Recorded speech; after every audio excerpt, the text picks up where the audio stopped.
राष्ट्रीय परिदृश्य।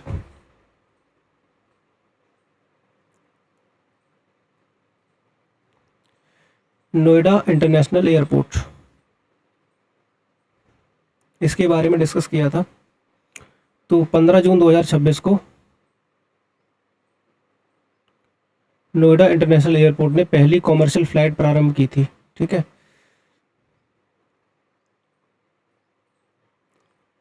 और पहली फ्लाइट में लगभग 170 किसान सम्मिलित रहे हैं। 28 महिला किसान और 170 किसान सम्मिलित रहे हैं, और ये लखनऊ से नोएडा के बीच में संचालित हुई। और इसका उद्घाटन जब किया गया तो उद्घाटन में कौन कौन शामिल था, तो मोदी जी ने उसका उद्घाटन किया। तो इसमें उत्तर प्रदेश की राज्यपाल आनंदीबेन पटेल और उत्तर प्रदेश के मुख्यमंत्री योगी आदित्यनाथ,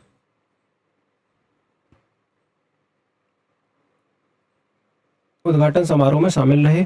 ठीक है, इसकी बात कर चुके थे। और यहाँ देखो, अंतर्राष्ट्रीय एयरपोर्ट वाले राज्यों में उत्तर प्रदेश में भी सबसे ज़्यादा अंतर्राष्ट्रीय एयरपोर्ट है।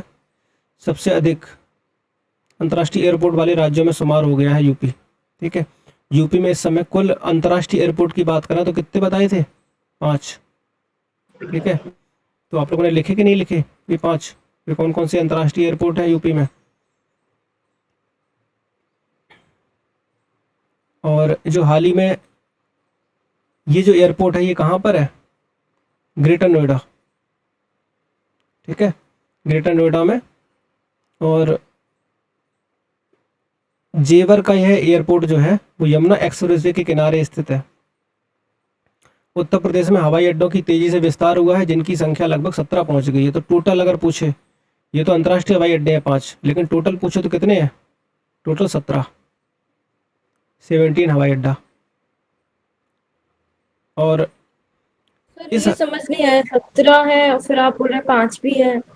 5 अंतर्राष्ट्रीय हैं, अच्छा, 17 अंतर्राष्ट्रीय, नेशनल है। हाँ, नेशनल मिला के और भी तो बहुत सारे हैं। ठीक है, उनको तो 5 अंतर्राष्ट्रीय हैं, इंटरनेशनल एयरपोर्ट। ठीक है, और बाकी क्षेत्रीय स्तर पे या राष्ट्रीय है, वो मिलाकर जो है, टोटल मिलाकर जो है वो 17 है। समझे अब इस बात को। ओके। और यहाँ देखो, लगभग इस पर जो खर्च आया है इस एयरपोर्ट पे लगभग 28,840 करोड़ रुपए भारत सरकार के प्रत्यक्ष बजटीय समर्थन से चलाया जाएगा ये। और नोएडा अंतर्राष्ट्रीय हवाई अड्डा और आकाशा एयर एक कंपनी है जो रखरखाव देखती है, मेंटेनेंस देखती है।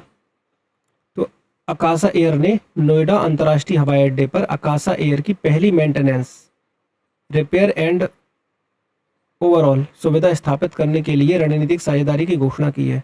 ये कुछ बातें याद रखना, ये बहुत इंपॉर्टेंट है, इसके बारे में हम लोगों ने चर्चा की थी। और Yamuna international airport private limited ये चलाएगा इस एयरपोर्ट को, जो जेवर एयरपोर्ट है इसको चलाएगा कौन, संचालित कौन करेगा, ये Yamuna international airport private limited, जो कि Zurich international airport, Zurich international जो एजी इसकी सहायक कंपनी है ये Yamuna international airport private limited. ठीक है, इसके द्वारा संचालित किया जाएगा। खास बात क्या है, और खास बात यह है कि इस एयरपोर्ट को बनाने के लिए LC3 क्ले सीमेंट का प्रयोग करने वाला देश का पहला ये प्रोजेक्ट बना है, सबसे बड़े पैमाने पर प्रोजेक्ट बना है जिसमें LC3 सीमेंट का प्रयोग किया गया है। और ये सीमेंट कैसा है, CO2 का सबसे कम उत्सर्जन करता है। ये एक तरीके से पर्यावरण के प्रति मैत्रीपूर्ण है, कार्बन डाइऑक्साइड का कम उत्सर्जन करता है।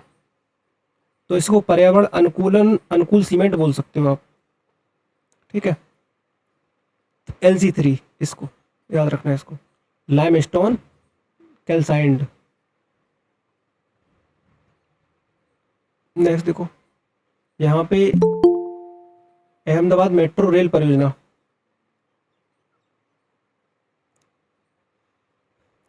प्रधानमंत्री मोदी जी की अध्यक्षता में 10 जून 2026 को केंद्रीय मंत्रिमंडल ने अहमदाबाद मेट्रो रेल परियोजना का शुभारंभ किया, मतलब मंजूरी प्रदान की है।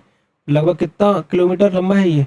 तो 6.032 किलोमीटर लंबा ये कॉरिडोर विकसित किया जाएगा। बाकी इसमें और कुछ पढ़ने की जरूरत नहीं है, ज़्यादा खैर इतना इम्पोर्टेंट है नहीं है ये। अगला देखो, ये बहुत इम्पोर्टेंट है, इस पे हम लोगों ने काफ़ी चर्चा की थी। तो प्रधानमंत्री मोदी जी की 5 देशों की यात्रा है। वो 5 देश कौन कौन से हैं?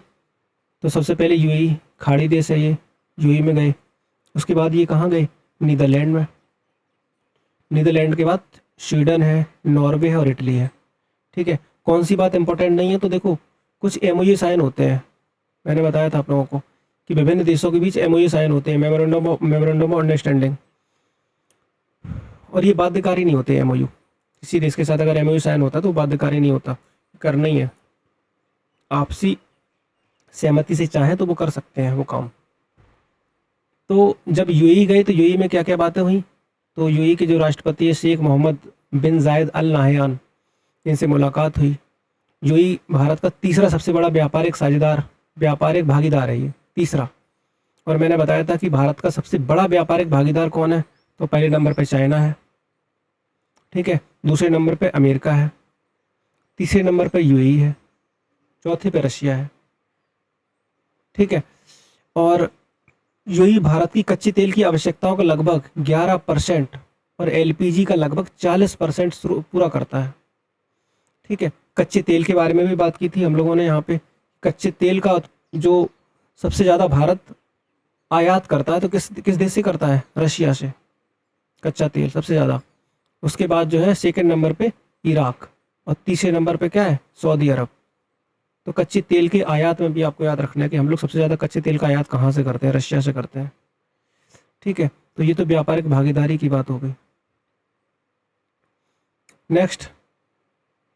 नेक्स्ट ये है कि यहाँ पर और क्या इंपॉर्टेंट बात है? तो देखो यहाँ पर एमओयू साइन हुए हैं कुछ, ये ज़्यादा खैर खास इंपॉर्टेंट बातें हैं नहीं, चाहो तो एक बार आप पढ़ सकते हो, बाकी कुछ ज़्यादा खास बात है नहीं यहाँ पे। ठीक है, अगला देखो, फिर मोदी जी कहाँ पे गए? नीदरलैंड गए। इम्पोर्टेंट बात यह है कि किससे मिले हैं वहाँ पे, या वहाँ का राष्ट्राध्यक्ष कौन है, वो इम्पोर्टेंट हो जाता है, क्योंकि आपको क्वेश्चन मिल जाएगा कि एक तरफ राष्ट्राध्यक्ष हो सकता है और एक तरफ देश होगा, मैच करने के लिए आएगा कि बताओ कौन सा राष्ट्राध्यक्ष या प्रधानमंत्री किस देश के कौन से हैं। ठीक है, तो यहाँ पर नीदरलैंड की यात्रा की तो डच प्रधानमंत्री रॉब जेटन। ठीक है, तो यह दूसरी मोदी जी की ये दूसरी नीदरलैंड की यात्रा थी जहां उन्होंने डच प्रधानमंत्री कौन? रॉब जेटन, इनसे मुलाकात की है। बस इनका नाम याद रखना है, रॉब जेटन का। ठीक है, रोटरडम ये मैंने लिखा अरे था कि एक मिनट सर, थोड़ा ये ऊपर कर देंगे फाइल, ऊपर पहले एक मिनट। नंबर वाला। ठीक है, ये देख, कुछ इम्पोर्टेंट दिखा? तो सर वो जो लिखा है कोचिंग शिपयार्ड और अच्छा, ड्राई ये डॉक वर्ल्ड के बीच वाडीनार में, यहाँ सर ये मरम्मत क्लस्टर स्थापित करने का समझौता हुआ है। देख सकते हो ये एक लाइन कि कोचिन शिपयार्ड या ड्राई डॉक्स वर्ड के बीच में एक मरम्मत क्लस्टर स्थापित करने का समझौता हुआ है। खैर इतना ज़्यादा इंपॉर्टेंट भी नहीं है, देखना चाहो देख लो। रोटरडम मैंने लिखा था, नीदरलैंड में बंदरगाह है ये, रोटरडम बंदरगाह। ठीक है, यहाँ देखो, नीदरलैंड यूरोप में भारत का सबसे बड़े व्यापारिक गंतव्य में से एक है, और लगभग 55.6 बिलियन डॉलर के संचयी प्रत्यक्ष विदेशी निवेश के साथ भारत का चौथा सबसे बड़ा निवेशक भी है। ठीक है, निवेशक की बात हम लोगों ने यहाँ पे की थी कि भारत का सबसे बड़ा निवेशक मतलब भारत को सबसे ज़्यादा एफडीआई किस देश से मिलती है? तो हम लोगों ने बात की थी पहले नंबर पर सिंगापुर है, सबसे ज़्यादा एफडीआई भारत को मिलती है। सेकंड नंबर पे अमेरिका है, तीसरे नंबर पे मॉरिशस है। ठीक है, ये आपको याद रखना है। और चौथे नंबर पे कौन सा आ जाएगा? नीदरलैंड। Yes sir. ठीक है, यहाँ पे कुछ बातें इंपॉर्टेंट है कि पश्चिमी त्रिपुरा में फूलों के लिए और सीईएच मैंने बताया था, centre of excellency for animal husbandry, ये बेंगलुरु में डेयरी प्रशिक्षण हेतु Indo Dutch centre of excellence की स्थापना का निर्णय लिया है। ठीक है, कहाँ पर? बेंगलुरु में। बेंगलुरु में जो है इसकी स्थापना करने का डिसीजन लिया है। क्या? Indo Dutch centre of excellence, इसकी स्थापना।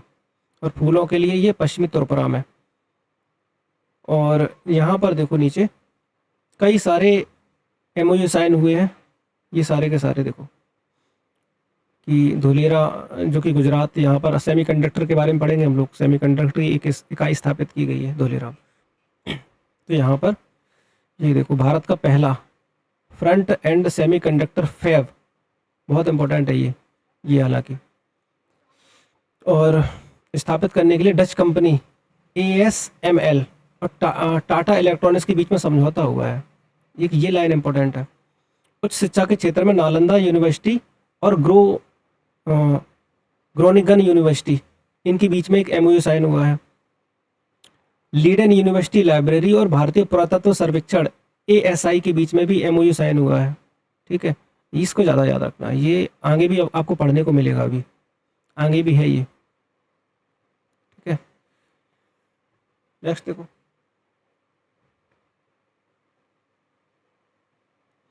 अब मोदी जी कहाँ गए? स्वीडन की यात्रा पे। क्रम भी याद रखना कि पहले कहाँ गए, उसके बाद कहाँ गए और उसके बाद कहाँ गए, ये सीक्वेंस भी पूछ लेता है।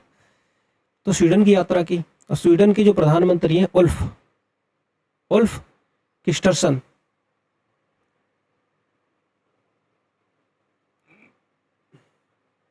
तो प्रधानमंत्री मोदी गोथेनबर्ग में यूरोपीय आयोग की अध्यक्ष उर्सुला वान डेर लेयन, यूरोपीय आयोग की अध्यक्ष कौन है? उर्सुला वान, इनका नाम भी याद रखना। उर्सुला वान के साथ उन्होंने यूरोपीय राउंड टेबल फॉर इंडस्ट्री में मुख्य अतिथि के रूप में ये शामिल हुए हैं। ठीक है, European round table for industry.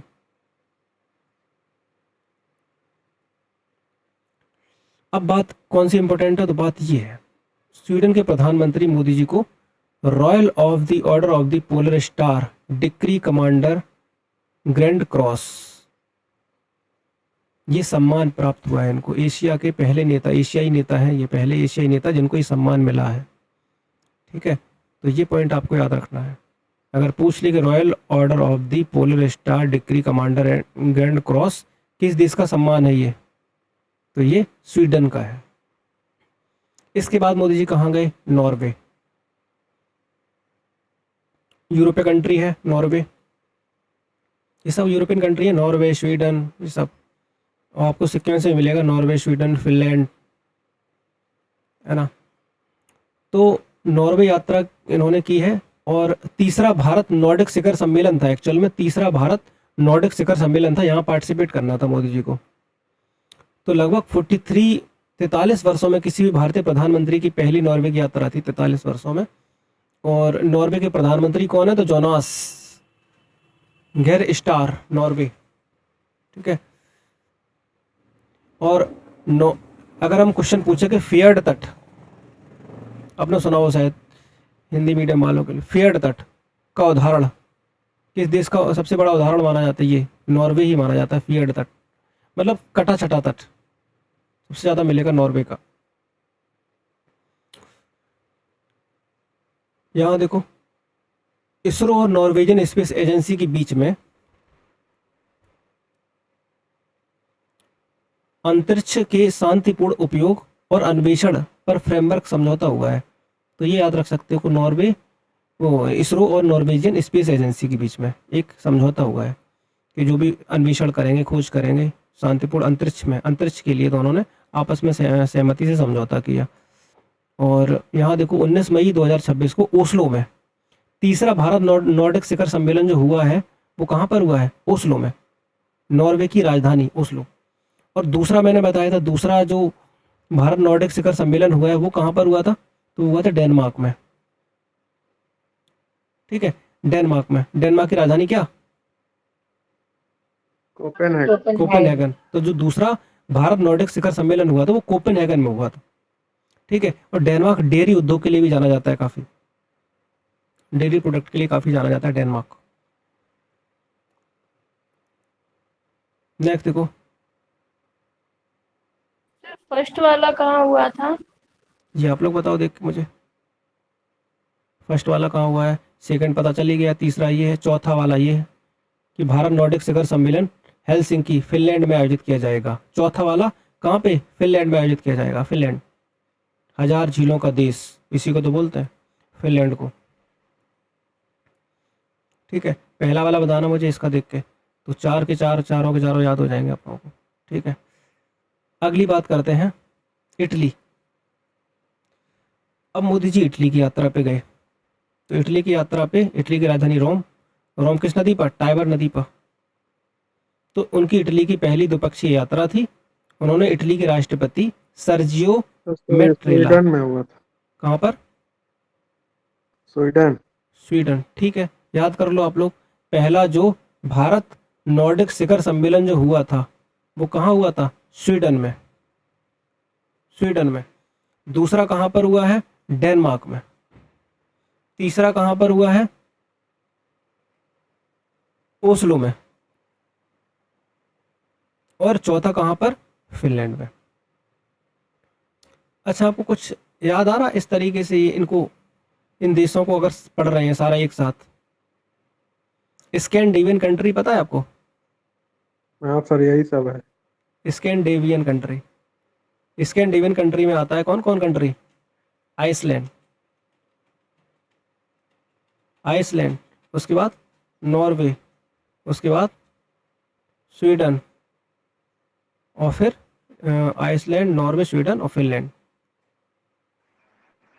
कभी कभी फिनलैंड की जगह पे आप देखने को मिलेगा डेनमार्क। ठीक है, फिनलैंड को नहीं मानते हैं मोस्टली, फिनलैंड कभी किताबों में भी देखने को मिलता है कहीं कहीं, लेकिन आप डेनमार्क मान के चलना, डेनमार्क। तो ये चार हैं, आइसलैंड, नॉर्वे, स्वीडन और डेनमार्क। इन चारों को स्कैंडिनेवियन कंट्री बोला जाता है। आप महेश वडवाल की बुक उठाना, उसमें आपको यही मिलेगा, आइसलैंड, नॉर्वे, स्वीडन और डेनमार्क। ठीक है, अगला देखो, इटली की यात्रा पे गए तो इटली के राष्ट्रपति सर्जियो मेटेला से मुलाकात की। यहाँ पर इटली में एक संगठन है, खाद्य और कृषि संगठन, आपको पता है। खाद्य और कृषि संगठन का मुख्यालय कहाँ पर है, रोम में। तो यहाँ पर जब मोदी जी गए तो रोम स्थित संयुक्त राष्ट्र की एजेंसी खाद्य और कृषि संगठन के मुख्यालय का दौरा भी किया इन्होंने।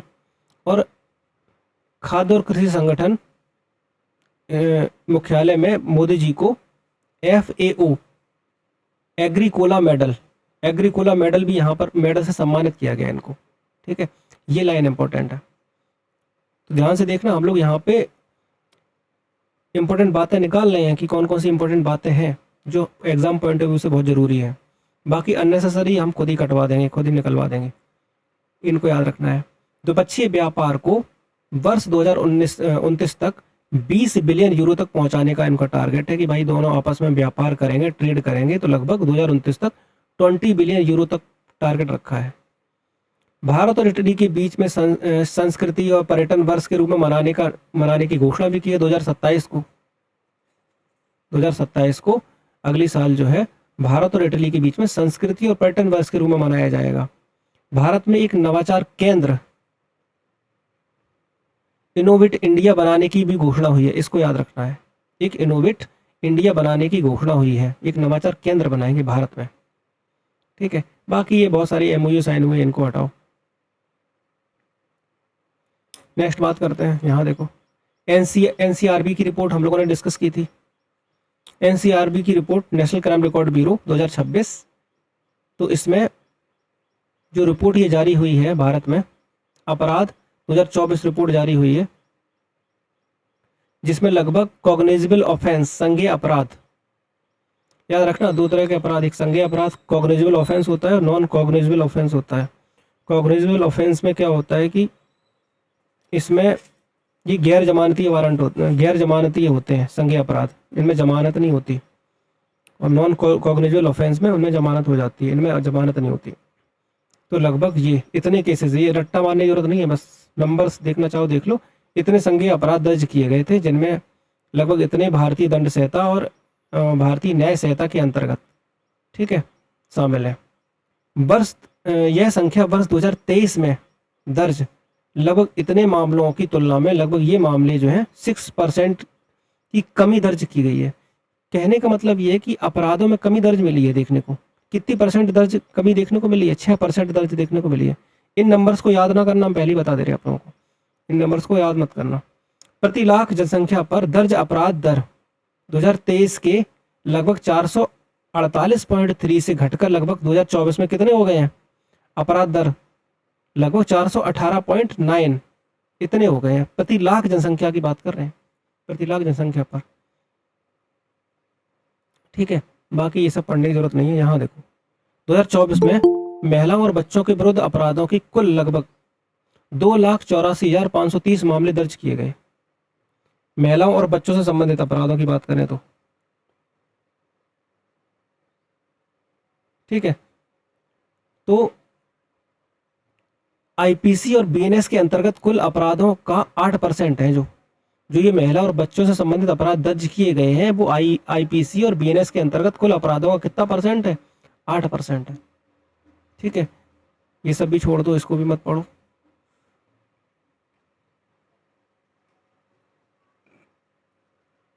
यहाँ देखो, ये कुछ इंपॉर्टेंट बातें मैंने बताई थी कि 2024 में साइबर अपराध के कुल लगभग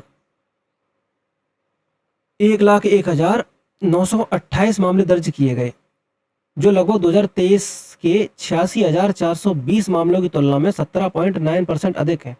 ये नंबर आप याद, ये पॉइंट आप याद रख सकते हो, 17.9% मामले अधिक हैं जो पिछले रिकॉर्ड की तुलना में।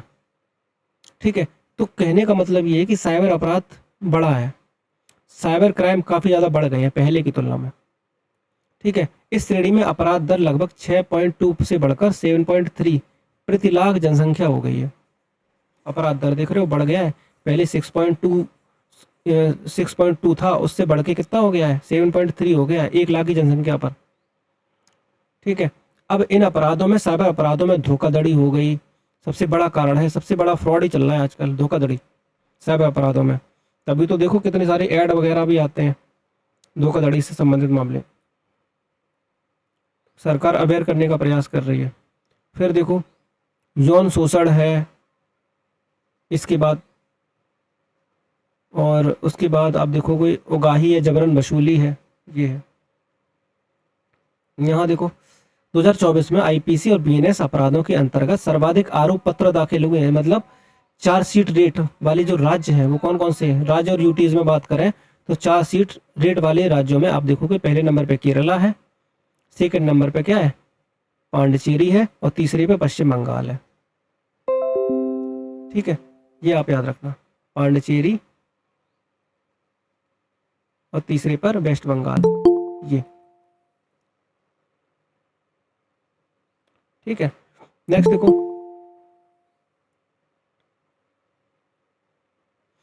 हाँ नेक्स्ट बात करते हैं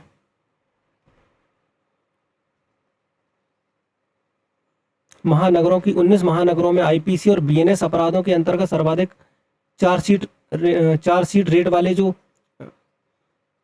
महानगर है वो है कलकत्ता और कोझिकोड। ठीक है, कुछ मैंने और बातें आपको बताई थी कि कुल अपराध की संख्या के मामले में सबसे ज़्यादा अपराध जो है एनसीआरबी की रिपोर्ट के अकॉर्डिंग, कुल अपराधों की संख्या के मामले में सबसे ज़्यादा अपराध किस राज्य में है? उत्तर प्रदेश में। ठीक है, एनसीआरबी की रिपोर्ट कहती है कि भाई सबसे ज़्यादा अपराध यूपी में है, सेकंड नंबर पे आता है गुजरात, और तीसरे नंबर पे आता है महाराष्ट्र। ठीक है, ये आपको याद रखना है। और महिलाओं से संबंधित अपराधों की बात करें तो सबसे ज़्यादा अपराध दिल्ली में है, सेकंड नंबर पे आता है तेलंगाना, और तीसरे नंबर पे आता है उड़ीसा। ठीक है, ये बातें हमने की थी महिलाओं से संबंधित अपराधों में, दिल्ली, तेलंगाना और उड़ीसा। इसके बाद अगला टॉपिक करंट में ये है, असम ने समान नागरिक संहिता विधेयक प्रस्तुत किया है। ठीक है, कुल मिलाकर डिस्कस किया था हम लोगों ने यहाँ पे कि मोटिव क्या होता है, उद्देश्य क्या है। उद्देश्य होता है एक धर्म आधारित व्यक्तिगत कानूनों के स्थान पर एक समान नागरिक व्यवस्था लागू हो समान रूप से सभी के लिए, ताकि कानूनी समानता, लैंगिक न्याय और पारदर्शिता को बढ़ाया जा सके।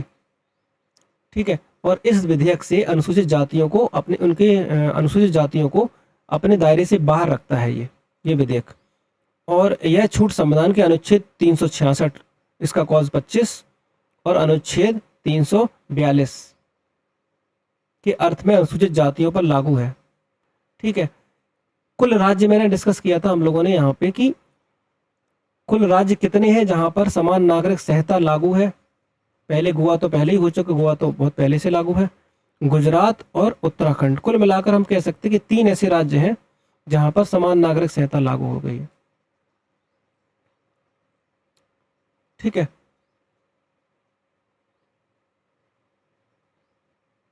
नेक्स्ट बात करते हैं। अब यहां पर भारत में स्कूली शिक्षा प्रणाली नीति आयोग की रिपोर्ट है।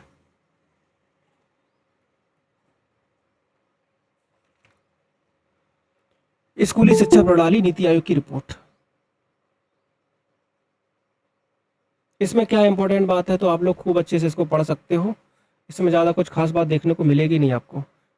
ये इसलिए इन्होंने जो है जारी की है कि प्राथमिक स्तर पर ड्रॉप आउट कुछ बच्चे छोड़ देते हैं पढ़ना, स्कूल में पढ़ाई छोड़ देते हैं, तो वो एक डेटा दे रखा है, इन्होंने डेटा एनालिसिस किया है। ठीक है, लगभग यहाँ देखो कि रिपोर्ट के अनुसार यूटाइज प्लस 2024-25 में भारत में लगभग इतना 14.71 लाख से अधिक विद्यालय, 24.69 करोड़ विद्यार्थी और इतने करोड़ शिक्षक दर्ज हैं। ये एक रिकॉर्ड है, एक डेटा है। ठीक है, इसको आप लोग पढ़ लेना, इसमें ज़्यादा कुछ खास बातें मिलेंगी नहीं, इसलिए मैंने इसको स्किप किया है। इम्पोर्टेंट बात ये है, 2 अन्य सेमीकंडक्टर परियोजनाओं को मंजूरी मिली है। ये बहुत इंपॉर्टेंट है। क्या क्या इंपॉर्टेंट बातें हैं यहाँ पर, तो इंपॉर्टेंट बातें निकालेंगे तो देखो यहाँ 5 मई 2026 को केंद्रीय मंत्रिमंडल ने इंडिया सेमीकंडक्टर मिशन के तहत 2 और सेमीकंडक्टर परियोजनाओं को मंजूरी प्रदान की है। ठीक है, और इनमें से देश की पहली वाणिज्यिक मिनी माइक्रो एलईडी डिस्प्ले निर्माण सुविधा और गैलियम नाइट्राइड प्रौद्योगिकी पर आधारित होगी एक सेमीकंडक्टर पैकेजिंग सुविधा शामिल है।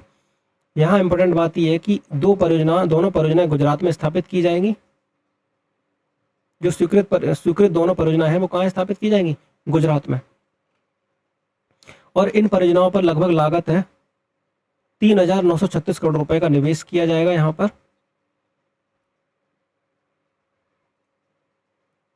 नेक्स्ट पॉइंट देखो, Crystal Matrix Limited, Crystal Matrix Limited, ये ध्यान से पढ़ना, यहां कुछ इंपॉर्टेंट बातें हैं।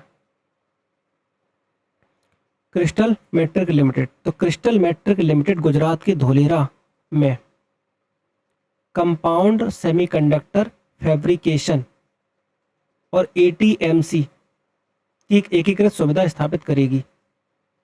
Assembly, testing, marketing and packaging.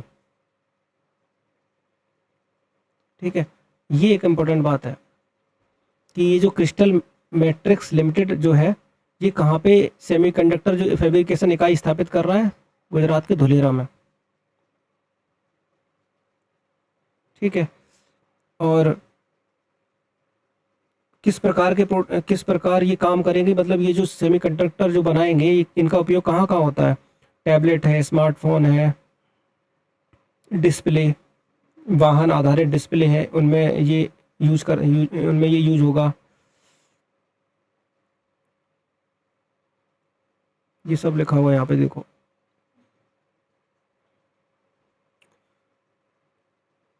दूसरी इंपॉर्टेंट बात ये है, सूची सेमीकॉन प्राइवेट लिमिटेड, SSPL। एक मिनट,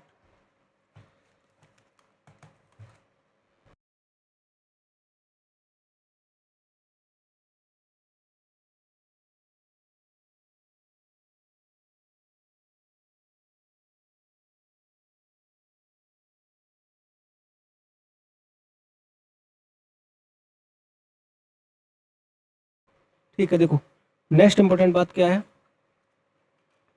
ध्यान से सुनना, बहुत सारी इंपॉर्टेंट बातें निकालेंगे यहाँ पे अभी। तो सूची सेमीकॉन प्राइवेट लिमिटेड गुजरात के सूरत में एक आउटसोर्स्ड, यहाँ देखो, एक आउटसोर्स्ड, अगर आपके पास किताब है तो जो है हाईलाइट करते रहना, जो पॉइंट हम हाईलाइट कर रहे हैं। आउटसोर्स सेमीकंडक्टर असेंबली एवं टेस्ट की सुविधा स्थापित करेगी, जहां डिस्क्रीट सेमीकंडक्टरों का निर्माण किया जाएगा। एक ये लाइन इंपॉर्टेंट है वैसे। अब लगभग इंडिया सेमीकंडक्टर मिशन के अंतर्गत जो टोटल परियोजनाएं हो गई हैं वो कितनी हो गई हैं? टोटल 12 हो गई हैं। यहाँ देखो कुल परियोजनाएं जो हो गई हैं वो हो गई 12, जिनमें लगभग 1.6 लाख करोड़ रुपए के संचयी निवेश प्रस्तावित है। ठीक है,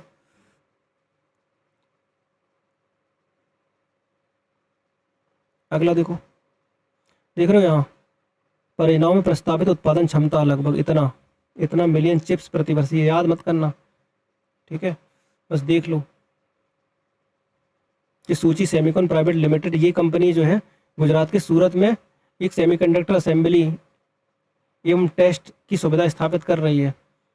ठीक है, और किस तरीके की बाजार आधारित आवश्यकताओं को पूरा करेगा? देखो ऑटोमोबाइल क्षेत्र में ये, औद्योगिक स्वचालन में, उपभोक्ता इलेक्ट्रॉनिक्स में चिप्स का निर्माण करेंगे ये। यहाँ देखो ये बहुत इंपॉर्टेंट है,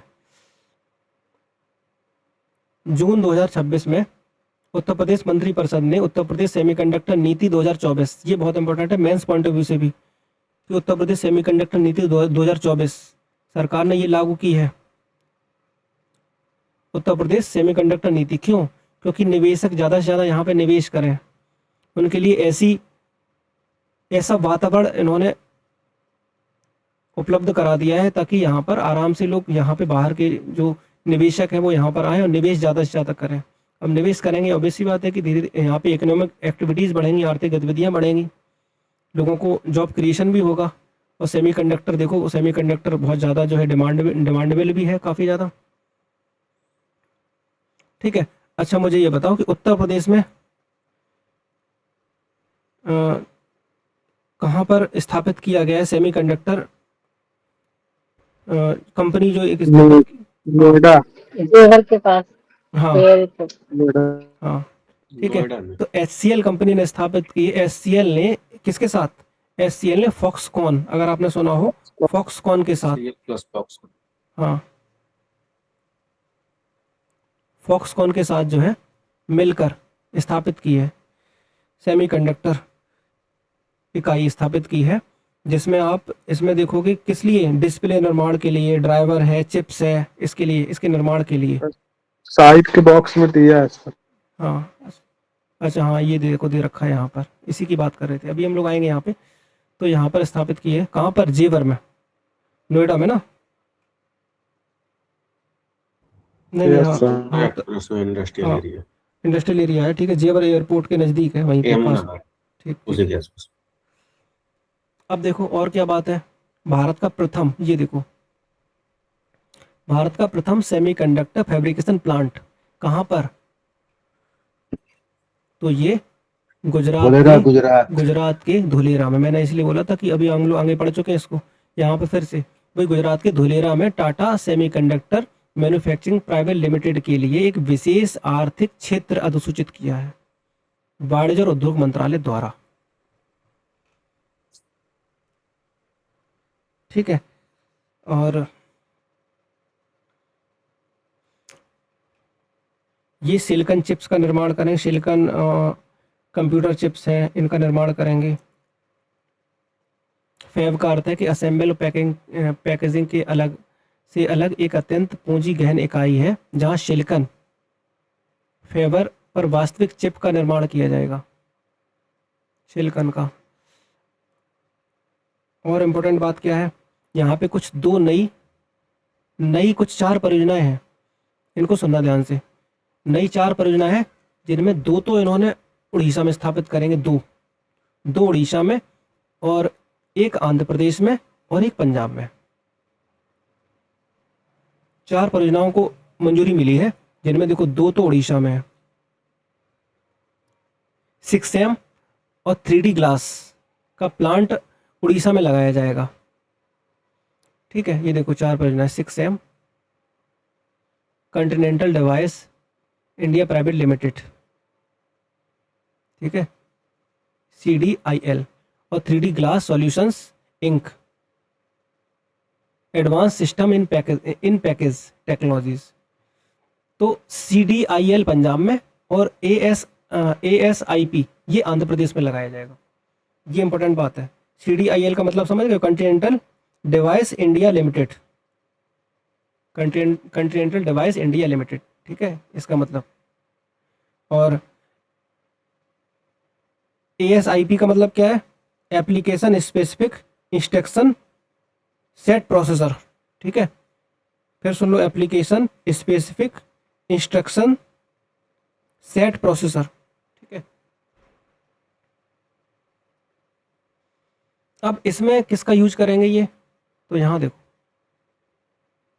silicon private limited United kingdom की कंपनी है, ये एक यूनाइटेड किंगडम यूके की कंपनी है,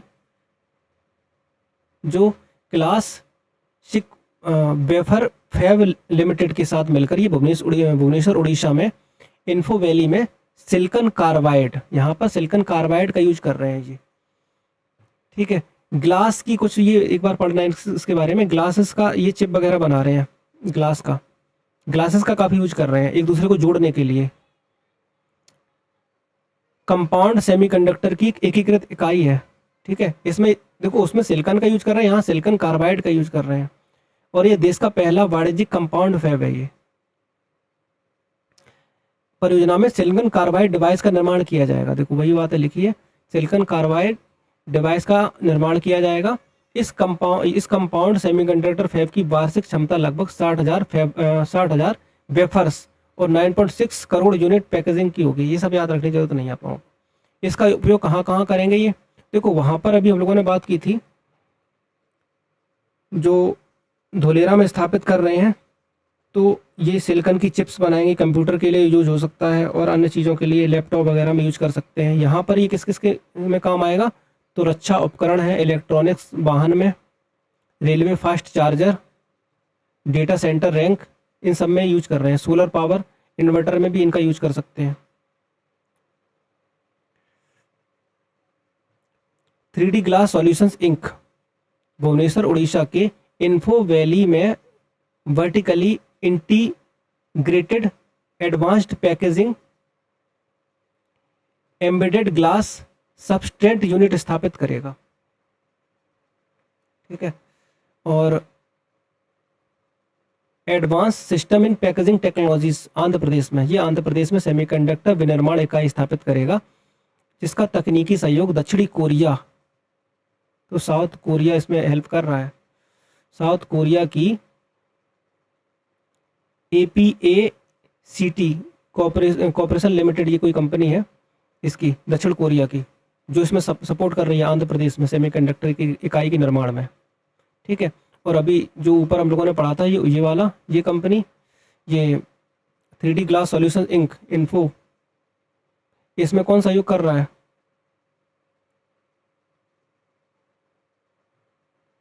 इसमें आपकी ये सिस सैम जो प्राइवेट लिमिटेड कंपनी है ना, यूके की है ना, वो कंपनी हेल्प कर रही है। यहाँ देखो, सेमीकॉन इंडिया 2025, तो सेमीकॉन इंडिया 2025 जो है नई दिल्ली में आयोजित है। ये 2025 सितंबर में ये हुआ है आयोजन, नई दिल्ली में आयोजित हुआ है। इसका विषय क्या है, building the next semiconductor power house. एक बार देख लो, खैर काफ़ी पुराना 2025 का है, तो ये इतना ज़्यादा इम्पोर्टेंट तो नहीं है, ठीक है। अगला देखो,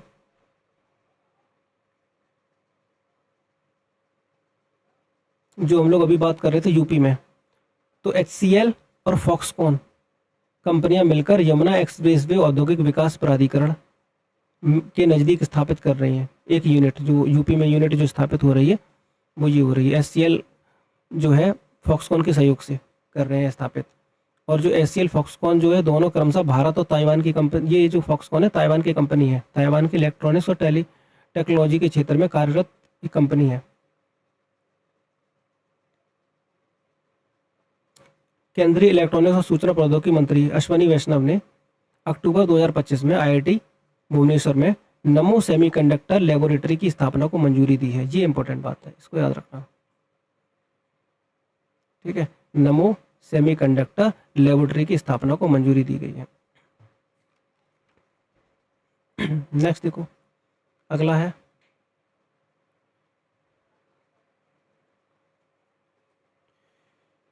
निर्वाचन आयोग ने विशेष गहन पुनरीक्षण चरण 3 की घोषणा की है। तो आप लोगों ने एसआईआर सुना होगा, एसआईआर, उसी को शुद्ध हिंदी में उन्होंने लिखा है विशेष गहन पुनरीक्षण, ठीक है, स्पेशल इंटेंसिव रिवीजन, उसके चरण 3 इसको मंजूरी मिली है। और लगभग कितने राज्य और यूटीज, तो 16 राज्य 3 केंद्रशासित प्रदेशों में लागू करने का निर्देश दिया है, जिनमें ये उड़ीसा है, मिजोरम है, सिक्किम है, मणिपुर है। इनमें घर घर गणना चरण चल रहा है यहाँ पे, और इसकी अवधि लगभग 30 मई से 28 जून 2026 तक है, ठीक है। और ऐसा क्यों किया जा रहा है, इसका पता ही है आपको कि बीएलओ कर रहा है, घर घर जाकर मतदाताओं के विवरण का सत्यापन करते हैं ये लोग। और इसका उद्देश्य यह देखना है कि पात्र नागरिकों के नाम सूची में रहें, ऐसा ना हो कि उनके नाम हट जाएं, ठीक है। और मृत है, स्थानांतरित, दोहरी और गलत प्रविष्टियां हटाई जा सकें, ठीक है, ये आपको याद रखना है। एक मिनट,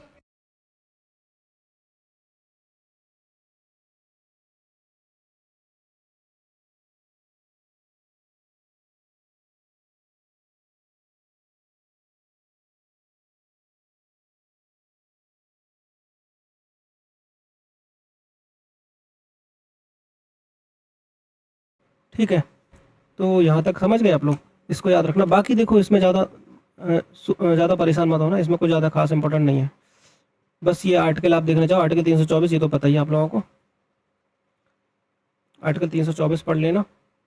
324 निर्वाचन आयोग को चुनावों और निर्वाचक नामावलियों के अधीक्षण, निर्देशन और नियंत्रण की शक्ति देता है, आर्टिकल 324। आर्टिकल 326 आप लोगों के लिए इंपॉर्टेंट है।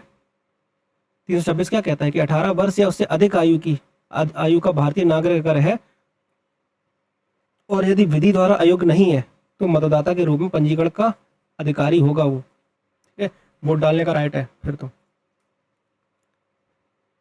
बाकी इसमें क्या इंपॉर्टेंट है, तो बाकी इसमें ज़्यादा कुछ खास इंपॉर्टेंट है नहीं, हटा दो। हिमाचल प्रदेश और जम्मू कश्मीर और लद्दाख का कार्यक्रम जनगणना के दूसरे चरण और हिम आच्छादित क्षेत्रों में मौसमी स्थिति को देखकर बाद में घोषित किया जाएगा। तो ये सब इंपॉर्टेंट नहीं है। अगला देखो, बीसीसीआई आरटीए अधिनियम के अंतर्गत लोक प्राधिकरण नहीं। अब ये बात क्या है कि कुछ लोगों ने आरटीआई लगाई होगी, बीसीसीआई से कुछ जानकारी मांगी होगी, तो बीसीसीआई ने मना कर दिया देने से, तो मामला पहुंचा कोर्ट में। जब कोर्ट में पहुंचा तो कुल मिलाकर ये बात रखी गई कि जो भारतीय क्रिकेट कंट्रोल बोर्ड है बीसीसीआई, ये आरटीआई के तहत लोक प्राधिकरण नहीं माना जाता, ठीक है। तो याद रखना, आरटीआई के तहत लोक प्राधिकरण नहीं माना जाता, ठीक है, याद रखना, लोक प्राधिकरण नहीं माना जाता। अब जब लोक प्राधिकरण नहीं माना जाता तो फिर आप जो है आरटीआई के तहत इसकी जानकारी ले नहीं सकते। आरटीआई के तहत जानकारी किससे ले सकते हो, जो लोक प्राधिकरण हो, ठीक है। इन्होंने, यह एक निजी संस्था है, संस्था के रूप में पंजीकृत है, जो बीसीसीआई है एक निजी संस्था के रूप में, निजी संस्था के रूप में पंजीकृत है, ठीक है। अब निजी संस्था से तो जानकारी नहीं मांग सकते, ठीक है। कुल मिलाकर इन्होंने बोला है कि बीसीसीआई सरकार द्वारा नियंत्रित या वित्त पोषित नहीं है, न तो सरकार के द्वारा नियंत्रित है न वित्त पोषित नहीं मानी जाती, तो इसीलिए आप इनसे किसी प्रकार की कोई जानकारी ले नहीं सकते। बस ये सब बातें हैं, बाकी पढ़ना चाहो पढ़ सकते हो। बाकी यहाँ देखो, लोढ़ा समिति और विधि आयोग ने बीसीसीआई में अधिक पारदर्शिता की आवश्यकता पर जोर दिया था, और विधि आयोग ने भी बोला था 275वीं जो रिपोर्ट थी उसमें बीसीसीआई को आरटीआई के कानून के दायरे में लाने का पक्ष में रखा था कि बीसीसीआई को भी आरटीआई के दायरे में लाओ, ठीक है। तो ये सारी बातें हैं, समझ गए ये बात आप लोग इसको। बाकी चाहो तो इसको पढ़ लेना जो हमने बताया है, बस यही एक बात इंपॉर्टेंट थी इसमें, और कुछ इंपॉर्टेंट नहीं है, ठीक है। अब बात करते हैं कपास उत्पादकता मिशन की। कपास उत्पादकता मिशन क्या है? तो कपास के क्षेत्र में आत्मनिर्भरता प्राप्त करने के लिए वैश्विक वस्त्र बाजार में भारत को भारत की प्रतिस्पर्धात्मकता बढ़ाने के लिए लगभग 5,659.22 करोड़ रुपए के परिव्यय के साथ ही कपास मिशन स्टार्ट किया है, कपास उत्पादकता मिशन। ठीक है, और आपको पता ही है कि कपास से शुरू होता है काम पूरा, कपास से स्टार्ट होता है। कपास कहाँ से आता है? खेत से। तो आगे अभी देखने को आपको मिलेगा। यहाँ देखो, भारत में कपास क्षेत्र में कम उत्पादकता, यहाँ देखो ये लिखा है। उद्देश्य क्या है? भारत में कपास क्षेत्र में कम उत्पादकता, गुणवत्ता संबंधी चुनौतियां, जलवायु जोखिम, पिंक बॉलवर्म की प्रतिरोध, वर्षा आधारित खेती और मृदा क्षरण, कृषि प्रबंधन की कमजोरियां और गुणवत्तापूर्ण आदानों की सीमित उपलब्धता जैसी समस्याओं को दूर करना है। ठीक है, और यह मिशन भारत सरकार के 5F विजन के अनुरूप है। और 5F क्या है? अब कपास मिशन पे कभी लिखने को आ जाए तो 5F जरूर लिखना। इसका अर्थ क्या है? Farm to fibre, to factory, to fashion, to foreign.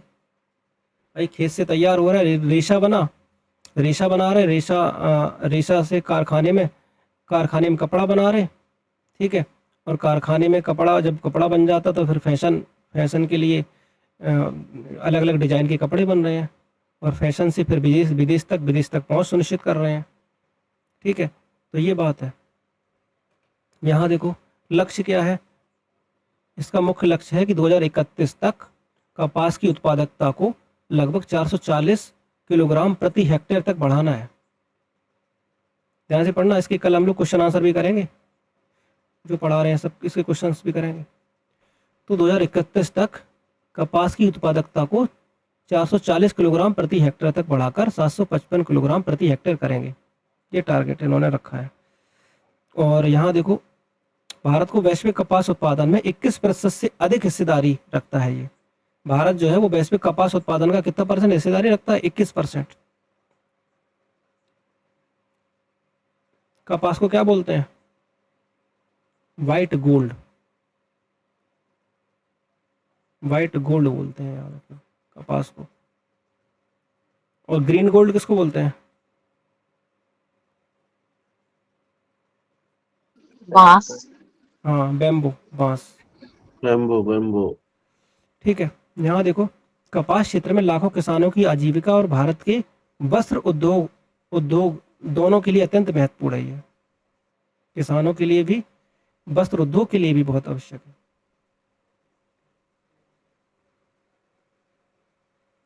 इस मिशन का प्रमुख उद्देश्य रोग, कीट प्रतिरोधी उच्च उपज वाले बीज।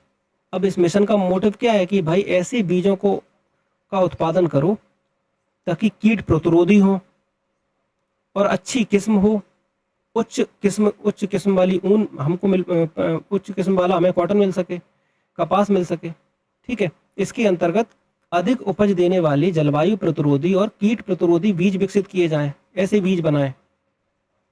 कृषि अनुसंधान एवं शिक्षा विभाग के अंतर्गत लगभग 555.05 करोड़ रुपए की लागत से अनुसंधान उपायों के माध्यम से कपास की उत्पादकता और उत्पादन बढ़ाने पर बल दिया जाएगा। ये बात भी इन्होंने करी है यहाँ पे।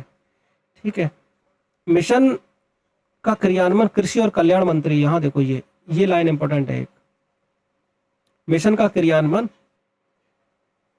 कृषि और किसान कल्याण मंत्रालय और वस्त्र मंत्रालय द्वारा किया जाएगा। ठीक है, तो जो इम्पोर्टेंट बात है वो हमने आपको बता दी, बाकी इसमें कुछ खास बात है नहीं। ठीक है, अगला देखो, सबसे इम्पोर्टेंट बात ये है, यहाँ सिक्किम भारत की पहली कागज रहित राज्य न्यायपालिका,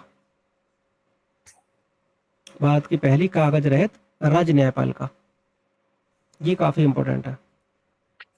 तो देखो इसमें क्या क्या बातें हैं। तो सिक्किम की आधिकारिक रूप से भारत की पहली कागज रहित राज्य न्यायपालिका घोषित किया गया है।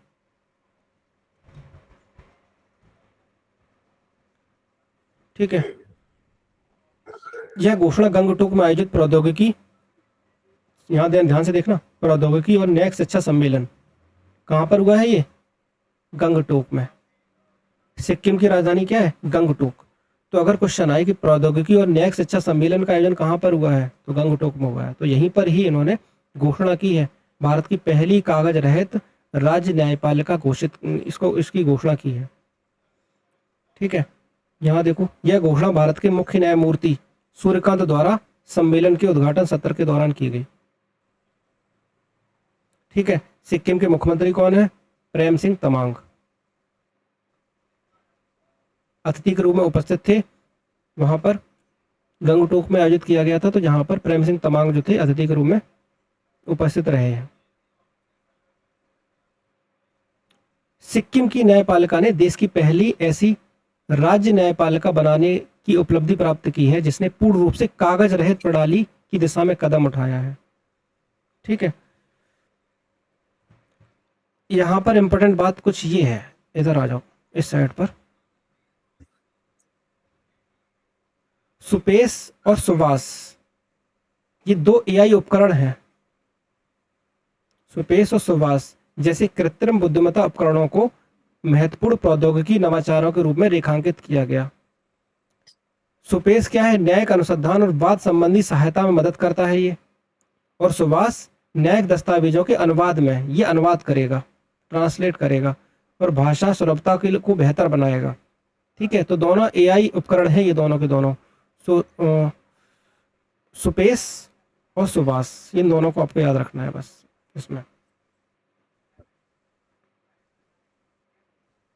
ठीक है, कुल मिलाकर जो विभिन्न दस्तावेज हैं उनका डिजिटलीकरण भी किया जाएगा। देखो, कागज रहित है तो न्यायपालिका पहल भारत की व्यापक न्यायिक डिजिटलीकरण प्रक्रिया का हिस्सा है। जो कागजी कार्रवाई कम हो रही है, मतलब पूरा डिजिटलाइजेशन कर दिया, डिजिटलीकरण कर दिया इन्होंने। एआई का यूज कर रहे हैं न्यायपालिका में। ठीक है, तो एक ये अच्छी चीज़ है।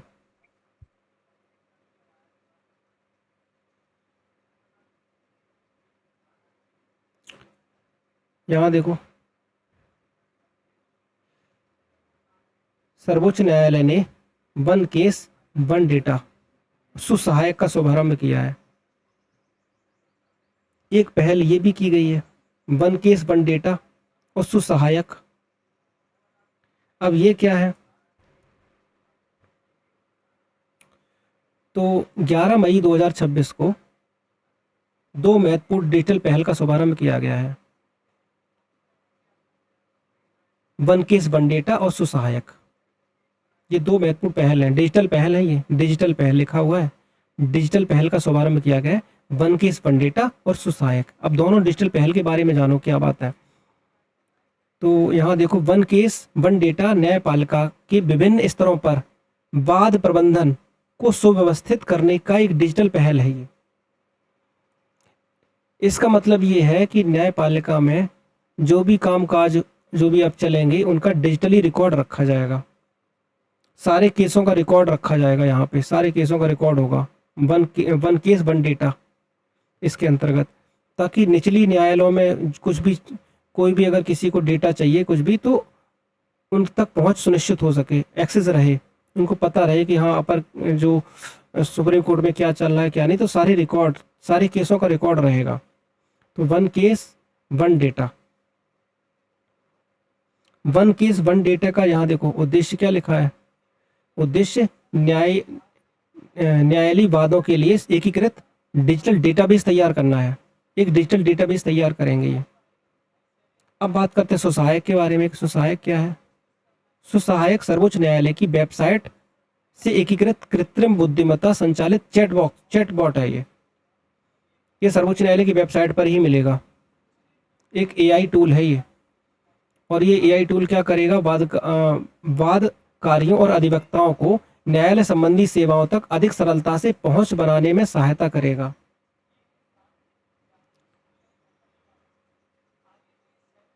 ठीक है, ताकि जो भी छोटी मोटी जानकारी प्राप्त करनी होती थी उसको आप आराम से यहाँ से प्राप्त कर सकते हो। उसके लिए आप बार बार कोर्ट जाने की या कहीं इधर उधर जाने की जरूरत नहीं पड़ेगी।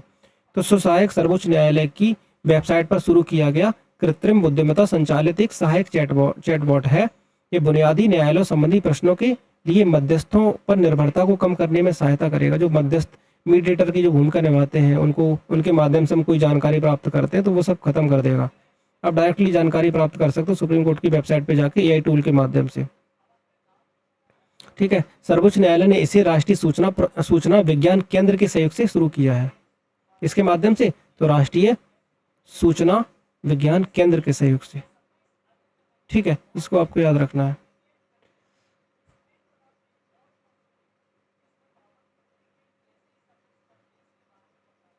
नेक्स्ट, अब बात करते हैं राष्ट्रीय सम्मान कानून के अंतर्गत वंदे मातरम। अब ये बात इंपॉर्टेंट क्यों है? क्योंकि एक विधेयक लाया गया है, एक संशोधन को स्वीकृति प्रदान की गई है। राष्ट्रीय गौरव अपमान निवारण अधिनियम 1971 में संशोधन को स्वीकृति दी गई। ठीक है, अभी तक राष्ट्रीय गीत और राष्ट्रगान में तो समझ में आपको पता ही होगा। वंदे मातरम राष्ट्रगीत है, राष्ट्रगान है? गीत है सर, गीत। हाँ, ये राष्ट्रगीत है। गीत है, गान है वो। ठीक है, और गान कौन सा है? जनगण मन। जनगण मन। ठीक है, तो जनगण मन जो राष्ट्रगान है, ये राष्ट्रगीत है। अब यहाँ पर इसको भी वही सम्मान देने की बात कर रहे हैं कि कोई अपमान ना कर सके। ठीक है, तो राष्ट्रगीत वंदे मातरम के अपमान या उसके गायन में बाधा दंडनीय अपराध बनाना है कि अब दंडनीय अपराध बनाया जाएगा कि कोई अपमान करता है। वो भी कैसे? ऐसे नहीं, जानबूझकर अगर कोई ऐसा काम करता है तो प्रस्तावित संशोधन वंदे मातरम को राष्ट्रीय गौरव अपमान निवारण अधिनियम 1971 के विविध ढांचे के अंतर्गत लाएगा। यहाँ देखो, इसके अंतर्गत वंदे मातरम के किसी भी अपमान या उसके गायन में जानबूझकर बाधा दंडनीय अपराध बनाया जाना प्रस्तावित है कि जानबूझकर कोई बाधा डाल रहा है तो। ठीक है, लगभग 3 साल की सजा है, यहीं कहीं लिखा होगा। तो धारा 3 के अंतर्गत भारतीय राष्ट्रीय गान के गायन को जानबूझकर रोकना, ऐसे गायन में संलग्न सभा में व्यवधान उत्पन्न करना, 3 वर्ष के कारावास, देखो लिखा है कि 3 वर्ष का कारावास या जुर्मान दोनों दंडनीय है, दोनों हो सकते हैं। ठीक है, गृह मंत्रालय ने वंदे मातरम के गायन या वादन के संबंध में निर्देश जारी किए हैं। ठीक है, कि अगर कोई ऐसा प्रोग्राम है जहां पर राष्ट्रगीत और राष्ट्रगान दोनों ही गाए जाने हैं, गाना या बजाना है वहां पर, तो पहले राष्ट्रगीत गाया जाएगा, उसके बाद राष्ट्रगान होगा, पहले राष्ट्रगीत होगा। ये भी इन्होंने निर्देश जारी किए हैं, कुछ बातें बताई हैं। और कुछ इंपॉर्टेंट बात है, ऐतिहासिक दृष्टि से देख लो हम लोग एग्जाम के लिए, कि राष्ट्रीय गीत वंदे मातरम की रचना 1875 में बंकिम चंद्र चट्टोपाध्याय ने की थी। किस भाषा में? संस्कृत में। ये इंपॉर्टेंट लाइन है। और ये गीत उनके उपन्यास किससे लिया गया था? आनंद मठ से लिया गया है। आनंद मठ उनका उपन्यास है जिसमें। ठीक है, और यहाँ देखो 1896 में पहला राजनीतिक अवसर था जब यह गीत कलकत्ता में आयोजित भारतीय राष्ट्रीय कांग्रेस के 12वें अधिवेशन में, जो 12वां अधिवेशन था वहां पर। अब आप लोग मुझे बताओ अध्यक्ष कौन था? ये लिखा तो है, अध्यक्ष है रहीमतुल्लाह सयानी।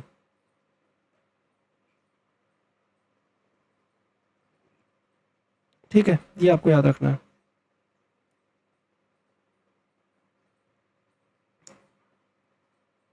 ठीक है, और इस गीत को गाने में लगभग टाइम 1 मिनट 9 सेकंड लगता है। ये सब इंपॉर्टेंट नहीं है ज़्यादा, बस देखना चाहो देख लो। तो वंदे मातरम का नारा देश की स्वतंत्रता के संघर्षों के समय में राष्ट्रीय आंदोलनकारियों ने व नेताओं का मूल मंत्र था, वंदे मातरम। इस गीत का अंग्रेजी अनुवाद किसने किया था? अरविंद घोष ने किया था, याद रखना, अंग्रेजी में। अच्छा, राष्ट्रगान पहली बार किस अधिवेशन में गाया गया? और ये 1911 1911 में। अध्यक्ष कौन दिल्ली थे? दरबार। वैद वैद बिशन विधान नारायण दर। वैद बिशन नारायण दर। ठीक है, ये 1911 में गाया गया था। ठीक है, और ये दोनों बातें याद रखना। संस्कृत में ये गीत की बात करें तो संस्कृत में इसको जो है रचना हुई थी बंकिम चंद्र चट्टोपाध्याय द्वारा, और अंग्रेजी में किसने ट्रांसलेट किया था? तो ये अरविंद घोष ने। ठीक है, और खास बात ये भी है कि 24 जनवरी 1950 को संविधान सभा में डॉक्टर राजेंद्र प्रसाद ने अध्यक्षीय वक्तव्य में जन गण मन को राष्ट्रगान घोषित किया था और वंदे मातरम को समान आदर समान दर्जा देने की बात कही थी। ठीक है, चलो ये बात तो हो गई। अब बात करते हैं पंचायत विकास सूचकांक। पंचायत विकास सूचकांक 2.0 ये क्या है?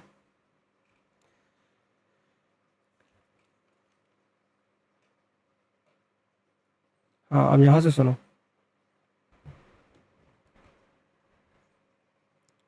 24 अप्रैल को क्या मनाते हैं? पंचायती दिवस। राज। पंचायती राज पंचायती राज दिवस। तो राष्ट्रीय पंचायती राज दिवस के अवसर पर वित्तीय वर्ष 23-24 में पंचायत उन्नति सूचकांक एक रिपोर्ट जारी हुई है। पंचायत उन्नति सूचकांक। तो पंचायती राज मंत्रालय द्वारा विकसित पंचायत विकास सूचकांक ग्राम पंचायतों और परंपरागत स्थानीय निकायों के विकास और शासन प्रदर्शन की वस्तुनिष्ठ और सत्यापन योग्य संकेतकों के आधार पर मापता है। ये सब ज़्यादा पढ़ने की जरूरत नहीं है, ये बस इतना याद रखो। पंचायत उन्नयन सूचकांक जारी हुआ है, बस बात खत्म। किसने जारी किया है? तो पंचायत राज मंत्रालय ने जो है इधर देखो, ये इंपॉर्टेंट बात है।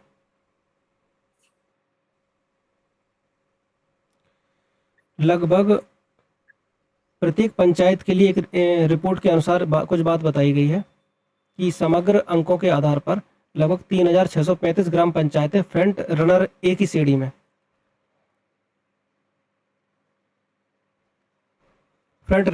श्रेणी में कुछ कैटेगरीज हैं, कुछ श्रेणियां में डिवाइड किया गया है कि ए की श्रेणी है और बी की श्रेणी को परफॉर्मा बोला है इन्होंने।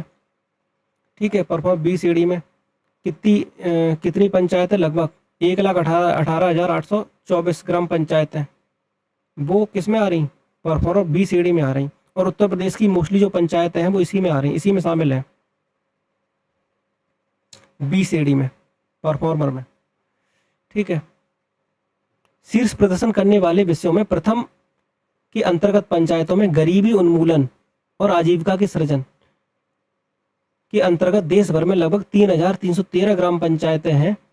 पारंपरिक स्थानीय निकायों ने A+ ग्रेड प्राप्त किया है। लगभग इतनी पंचायतों ने, देश भर की कुल इतनी पंचायतों ने किस में प्रदर्शन के लिए? गरीबी उन्मूलन और आजीविका सृजन में इतनी पंचायतों ने ग्रेड A+ ग्रेड प्राप्त किया है। वहीं अगर हम लोग बात करें, लगभग 1,015 ग्राम पंचायतों ने A+ ग्रेड प्राप्त किया। किसमें? स्वस्थ पंचायतों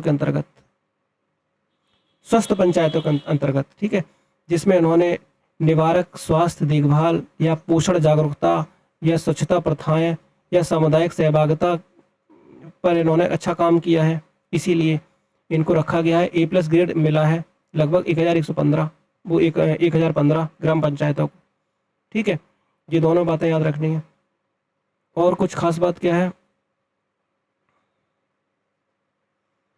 और खास बात ये है, यहाँ देखो श्रेणियाँ बांटी गई हैं यहाँ पर कि अचीवर श्रेणी में अगर स्कोर आपका, अगर किसी पंचायत का स्कोर 90 या उससे अधिक है तब तो उसे अचीवर में रखा है। फ्रंट रनर में कब रखा है? जब 75 से 90 के बीच में है। परफॉर्मर में कब रखा है? जब 60 से 75 के बीच में है। ठीक है, एस्पिरेंट 40 से 60 के बीच में, बिगिनर 40 से कम है अगर तो यहाँ पर आप देखोगे फ्रंट रनर की श्रेणी में रखा है। तो फ्रंट रनर की श्रेणी में मतलब 75 से 90 के बीच में स्कोर है। तो पहले नंबर पे कौन है? त्रिपुरा, तेलंगाना, आंध्र प्रदेश, और उड़ीसा, ये 4 याद रख लो। ठीक है, पंचायत विकास सूचकांक में अगर पूछे फ्रंट रनर की श्रेणी में कौन से राज्य केंद्र शासित प्रदेश जो है टॉप पर है, तो क्या बताओगे? त्रिपुरा पहले नंबर पर, सेकंड नंबर पे तेलंगाना, तीसरे नंबर पे आंध्र प्रदेश और चौथे नंबर पे उड़ीसा। ठीक है, अगर पूछे कि परसेंटेज के आधार पे बताओ शीर्ष प्रदर्शन करने वाले राज्यों में, परसेंटेज के आधार पर फ्रंट रनर की ही बात कर रहे हैं अभी हम लोग, तो इसमें पहले नंबर पे त्रिपुरा आ जाएगा, फिर आ जाएगा केरला, फिर आ जाएगा उड़ीसा। तो यहाँ पे कंफ्यूज हो सकते हो आप, अगर परसेंटेज के आधार पे पूछ ले तब, तो दोनों के आधार पे याद रखना है कि नॉर्मली वे में पूछे तब और परसेंटेज के आधार पे पूछे तो आप त्रिपुरा, केरल और उड़ीसा बताओगे। फिर तेलंगाना आपका चौथे नंबर पे आता है। तो त्रिपुरा, केरला, उड़ीसा और तेलंगाना, टी के ओ टी ऐसी कुछ बना लो, टी कूट, ठीक है। और ये TTAO याद करने के लिए ताकि याद रहे, ठीक है।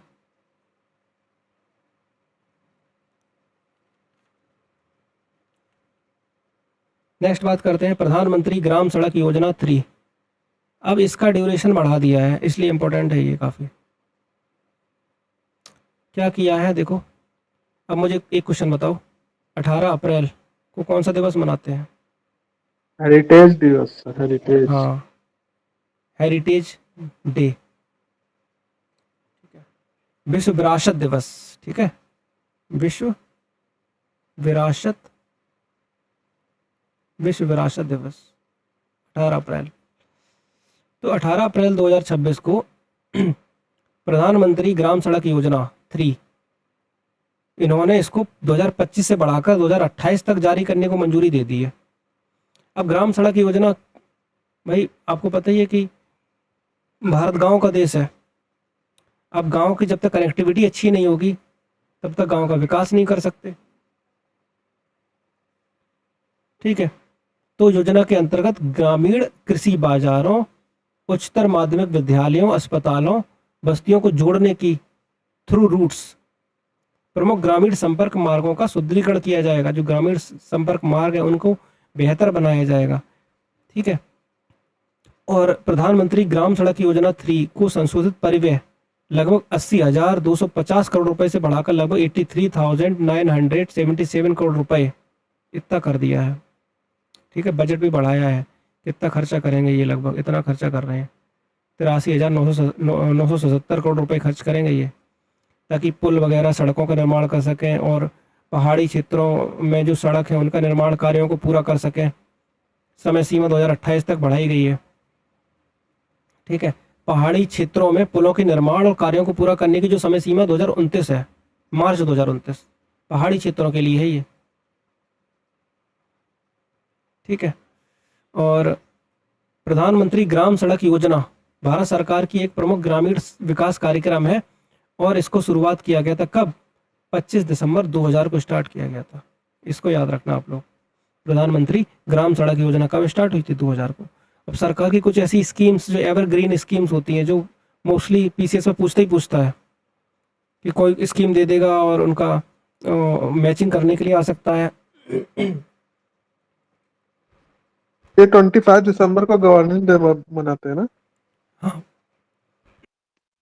हाँ, सुशासन दिवस 25 दिसंबर को, ठीक है। अटल बिहारी जयंती के हाँ,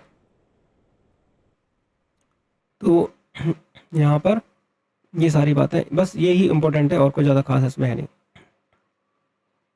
भारत मैरीटाइम इंश्योरेंस पूल, इसको देख लेना, ये भी कुछ ज़्यादा खास नहीं है। बस जो अभी कुछ काफ़ी ज़्यादा नुकसान हुआ था, जहाज़ डूब गए थे या युद्ध में क्षतिग्रस्त हुए थे या जो भी, उसको अब इंश्योरेंस, एक मैरीटाइम इंश्योरेंस पूल बनाया की स्थापना हो रही है, लॉन्च किया गया है, जिसमें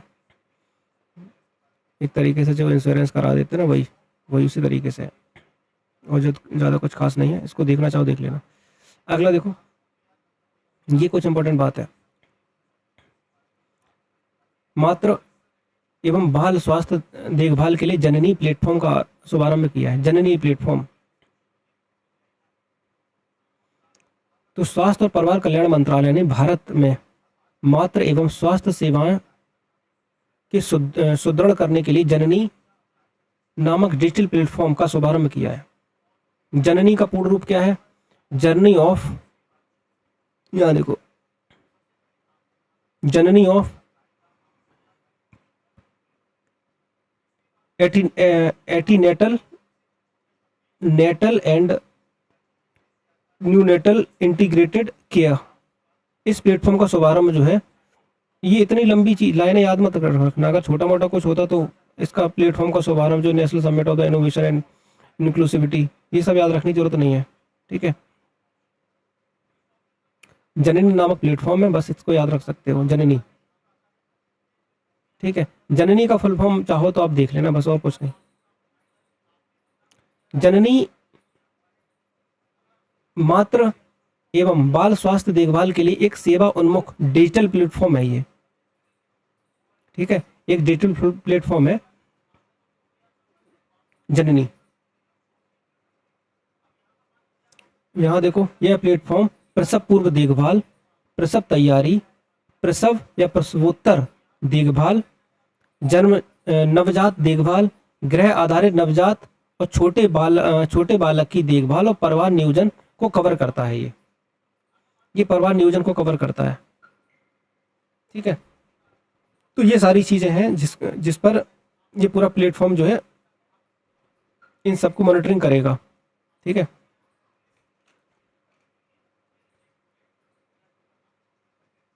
यहां देखो, यह मातृ और बाल स्वास्थ्य सेवाओं की निरंतर निगरानी को सक्षम बनाता है, निरंतर निगरानी करेगा। और जननी का उद्देश्य माताओं और बच्चों की सेवा वितरण, जवाबदेही और स्वास्थ्य परिणामों में सुधार करना है, माता और बच्चों के लिए है। इस प्लेटफॉर्म का उद्देश्य मातृ और बाल स्वास्थ्य की सेवाओं को निर्बाध ट्रैकिंग सुनिश्चित करना है, निर्बाध रूप से ट्रैकिंग करेगा, ठीक है।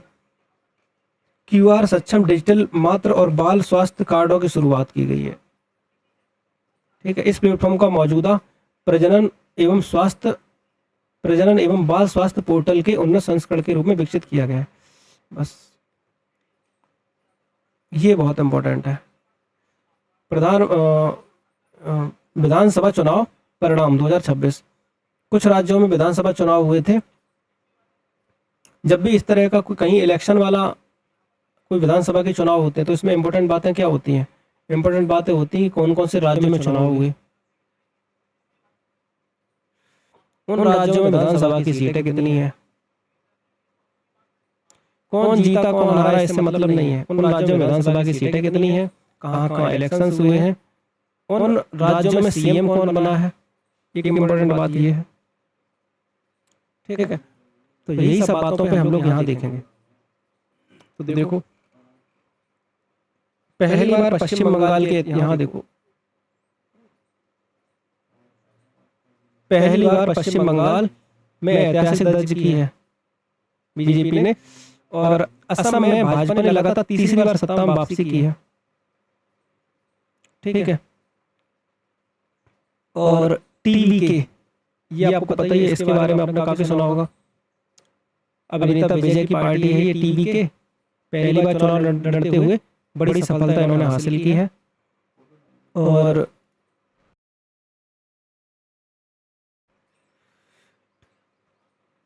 यहाँ देखो, 5 राज्यों और केंद्रशासित प्रदेशों विधानसभा सीटों के परिणाम घोषित किए गए हैं, जिनमें असम की 126 सीटें।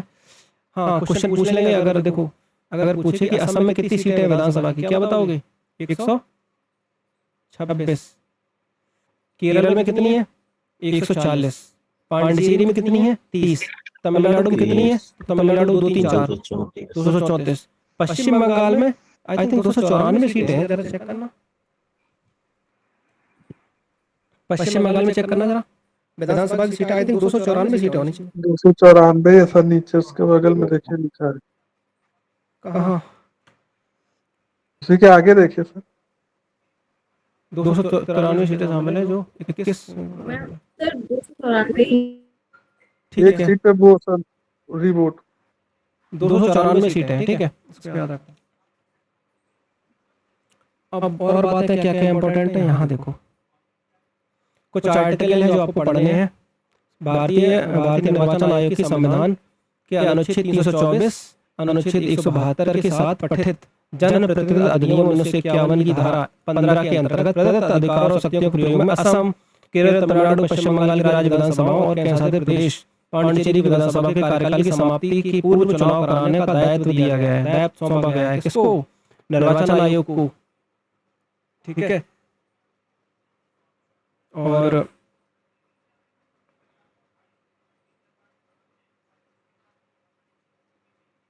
यहाँ देखो, यहाँ शुरुआत करते हैं पश्चिम बंगाल सबसे पहले। तो बीजेपी ने 207 सीटें जीती हैं यहाँ, और ऑल इंडिया तृणमूल कांग्रेस 80 सीटों पर समेट गई है। ये सब इम्पोर्टेंट नहीं है, किसने सीटें जीती ये इम्पोर्टेंट नहीं है, इम्पोर्टेंट बात है कितनी सीटें हैं। खास बात क्या है, और खास बात ये है, सुवेंद्र अधिकारी मुख्यमंत्री पद की शपथ ली है उन्होंने 9 मई 2026 को। ठीक है, ये इंपॉर्टेंट बात है। सीएम कौन बने हैं? तो सुवेंद्र अधिकारी सीएम बने हैं। कहाँ के? वेस्ट बंगाल के। ठीक है। अगला देखो असम। असम की बात करें तो असम में सीटें कितनी बताई थी?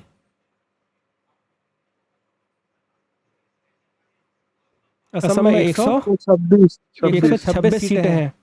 ठीक है। तो हेमंत बिस्वा शर्मा असम में ये दूसरी बार मुख्यमंत्री बन रहे हैं। बीजेपी से हैं, ये भी बीजेपी से हैं, वो भी बीजेपी से ही थे। ठीक है। तीसरी बार के दो।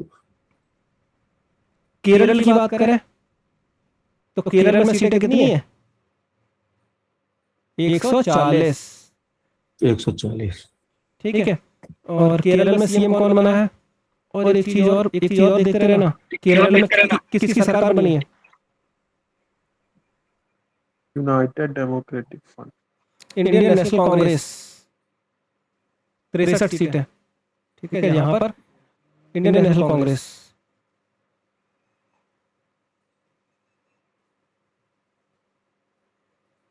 तो यहाँ पर देखो, ये भारतीय राष्ट्रीय कांग्रेस के वीडी सतीशन ये केरल के मुख्यमंत्री बने हैं। अच्छा, इससे पहले केरल के मुख्यमंत्री कौन थे? पिनरई विजयन। पी विजयन। ठीक है। अब बन गए हैं कौन? सतीशन, वीडी सतीशन। पांडिचेरी पे आ जाओ। पांडिचेरी में देखोगे आप, All India N R Congress ने लगभग, ये छोड़ दो, यहाँ देखो पांडिचेरी में सीटें कितनी है? पहली बात तो 30 सीटें हैं। ठीक है। और एन रंगासामी ने पांडिचेरी के मुख्यमंत्री के रूप में दूसरे कार्यकाल हेतु पदभार ग्रहण किया है। दूसरे कार्यकाल के लिए बने हैं ये एन रंगास्वामी। ये इंपॉर्टेंट बात है। तमिलनाडु में सीटें कितनी है? 2, 3, 4 ऐसे याद रख लो। 2, 3, 4 234। ठीक है। और सी जोसेफ विजय मुख्यमंत्री बने हैं। देखो यहाँ पे जोसेफ विजय जो है तमिलनाडु के मुख्यमंत्री के रूप में उन्होंने शपथ ली है। ठीक है। इनकी पार्टी कौन सी है? टीवीके, तमिलनागा वेत्री कजगम। ठीक है। अब आते हैं, नेक्स्ट है संविधान 131वां 131 है ना? 131 131वां संविधान संशोधन हुआ है। और ये 131वां संविधान संशोधन नहीं है बिल है। किससे रिलेटेड है ये? हाँ, हालांकि पारित नहीं हो पाया। लोकसभा में आवश्यक विशेष बहुमत प्राप्त न कर पाने के कारण जो है ये पारित नहीं हो पाया। कुल मिलाकर वही लिखा है, देखो ये पारित नहीं हो पाया।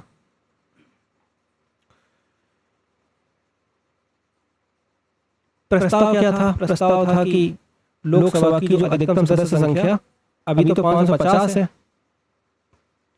राज्यों से 530 और यूटी से 20 इतनी है। अब जब संविधान संशोधन लाया गया जिसमें ये बोला गया कि लोकसभा में सीटें बढ़ा दो, कितनी? 850। ठीक है, जिसमें राज्यों से अधिकतम 815 और ड्यूटी से कितना 35।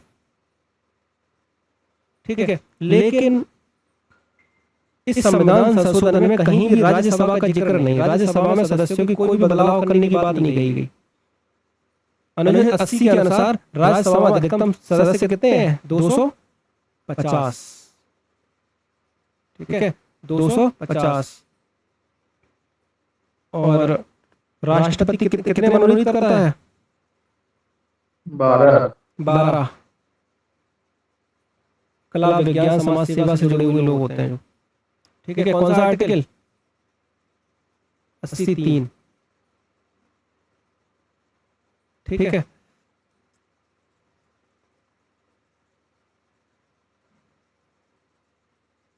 ये कुछ आर्टिकल हैं यहाँ पर, इनको एक बार आप देख लेना।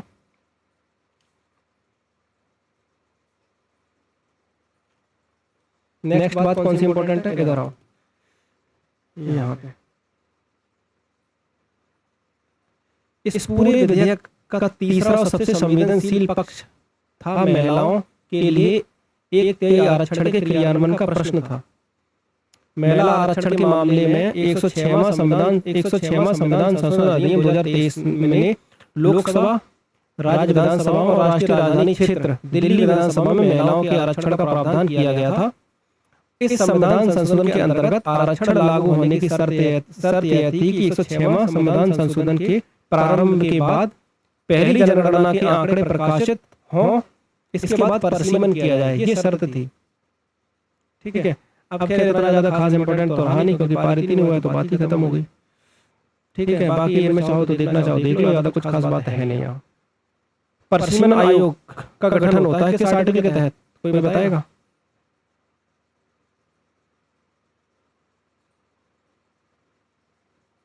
परिसीमन आयोग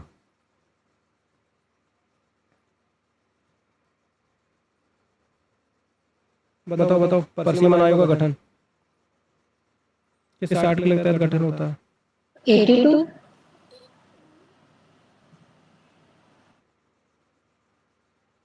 सही है 82। सब लोग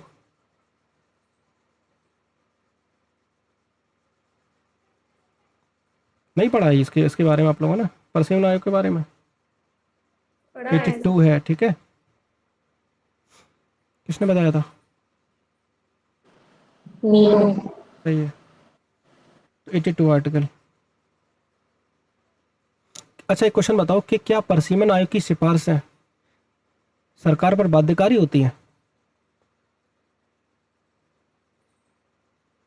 कोई बताएगा? क्या परिसीमन आयोग की सिफारिशें बाध्यकारी होती हैं? भाई पढ़ना इसको सही से, बाध्यकारी होती हैं इसकी सिफारिशें। ठीक है, हाँ। यहाँ देखो, जन विश्वास अधिनियम 2026 आया है और इसको पढ़ लेना, इसमें कुछ खास बातें हैं नहीं, इंपॉर्टेंट नहीं है ज़्यादा। यहाँ देखो, ओम बिरला और ज्ञानेश्वर कुमार के खिलाफ जो है प्रस्ताव लाया गया है, इनको हटाने का प्रस्ताव लाया गया है, हालांकि इतनी आसानी से नहीं हटा सकते। पक्षपात का आरोप लगा था ओम बिरला और ज्ञानेश्वर कुमार दोनों पे ही लगा है। इनको इलेक्शन के लिए और इनको सदन में पक्षपात होता है काफ़ी ज़्यादा, इसलिए। ठीक है, और कुछ आर्टिकल इंपॉर्टेंट है यहाँ देखो। लोकसभा अध्यक्ष को पद से हटाने की संवैधानिक व्यवस्था अनुच्छेद 94 में निहित है। 94 का जो क्लॉज सी है वो क्या कहता है कि अध्यक्ष को लोकसभा के तत्कालीन समस्त सदस्यों के बहुमत से पारित प्रस्ताव के द्वारा ही हटा सकते हो, परंतु ऐसा प्रस्ताव तभी लाया जाएगा जब उसको बताया जाएगा कि 14 दिन पहले नोटिस दिया जाएगा कम से कम। ठीक है, तो 94 सी याद रख लेना आप इसको। और 96 क्या स्पष्ट करता है कि अध्यक्ष को अगर हटाया जा रहा है, प्रस्ताव अगर विचाराधीन है अगर उस सदन में, तो स्वयं सदन की अध्यक्षता नहीं करेगा वो। हालांकि चर्चा में भाग ले सकता है, पार्टिसिपेट कर सकता है, प्रथम अवसर पर मत देने का अधिकार भी रहेगा। पहले स्टार्टिंग में वोटिंग करा लो, प्रथम अवसर पर मत दे सकता है। ठीक है, निर्णायक मत नहीं देगा, प्रथम अवसर पर मत देगा। ठीक है, निर्णायक मत आपको पता ही है कौन सा आर्टिकल? 100। 100 निर्णायक मत। निर्णायक मत तभी देगा जब मत बराबर होने की स्थिति में, जब जब होता है तब। लेकिन अब इसे हटाने का प्रस्ताव लाया जा रहा है तो प्रथमतः अवसर पे मत देगा, निर्णायक मत नहीं देगा। ठीक है, नेक्स्ट अगली बात करते हैं।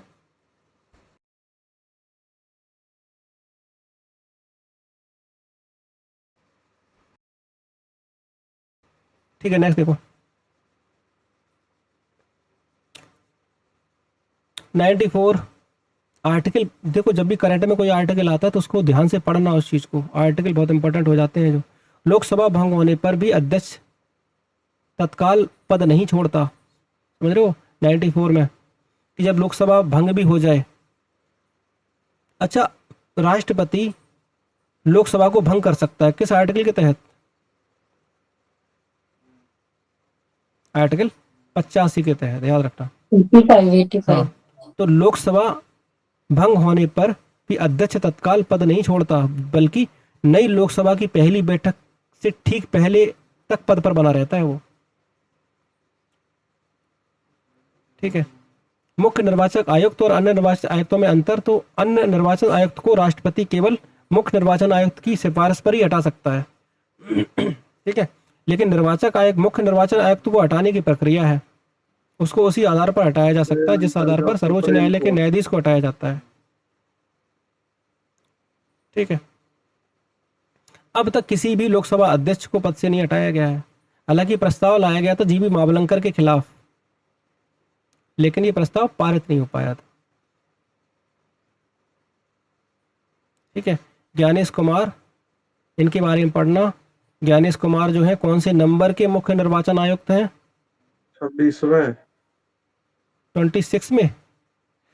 Yes sir. ठीक है, और मुख्य निर्वाचन आयुक्त, यह मुख्य निर्वाचन आपका जो इलेक्शन कमीशन वाला टॉपिक अब इम्पोर्टेंट काफ़ी ज़्यादा हो जाएगा। ठीक है, तो उस टॉपिक को ध्यान से पढ़ना। ये देखो 124(4) क्या कहता है कि न्यायाधीश को केवल तभी हटाया जा सकता है जब संसद के दोनों सदन उसी सत्र में राष्ट्रपति को संबोधित प्रस्ताव पारित करें। यह प्रस्ताव प्रत्येक सदन की कुल सदस्य संख्या के बहुमत और उपस्थित और मतदान करने वाले सदस्यों का 2/3 बहुमत से समर्थित हो, तब भी हटाया जा सकता है। ठीक है, अगला देखो, अगला है, इसको देख लेना। यहाँ पर एक आर्टिकल है, ये केरल का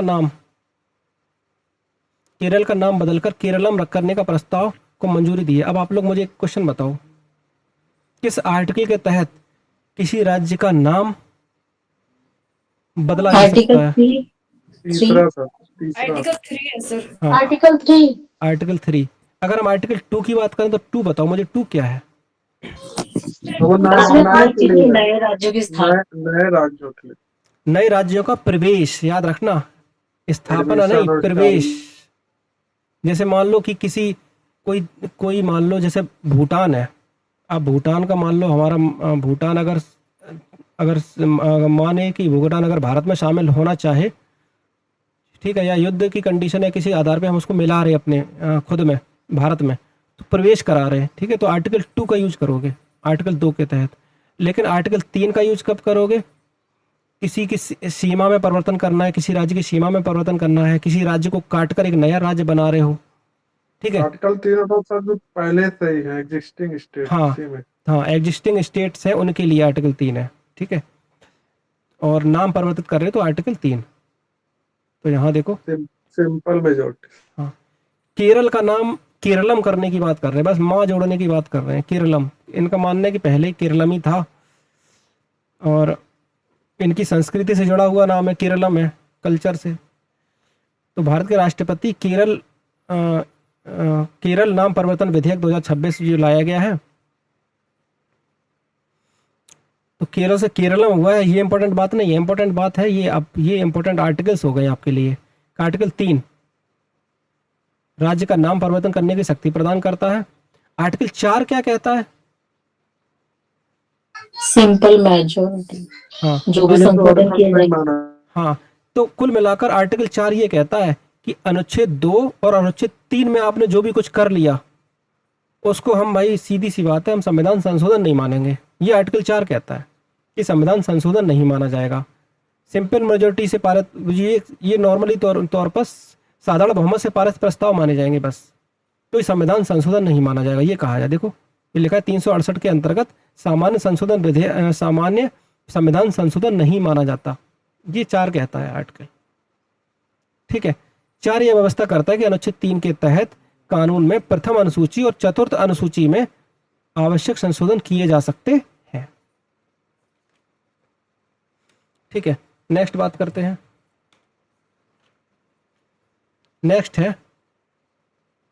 ट्रांसजेंडर के रिलेटेड। यहाँ कुछ बातें यहाँ दे रखी हैं केरला के बारे में, तो इनके बारे में याद रखना। तिरुवनंतपुरम राजधानी है, लगभग इतना एरिया है, और ये सब साक्षरता दर तो ज़्यादा है ही केरल में, काफ़ी ज़्यादा।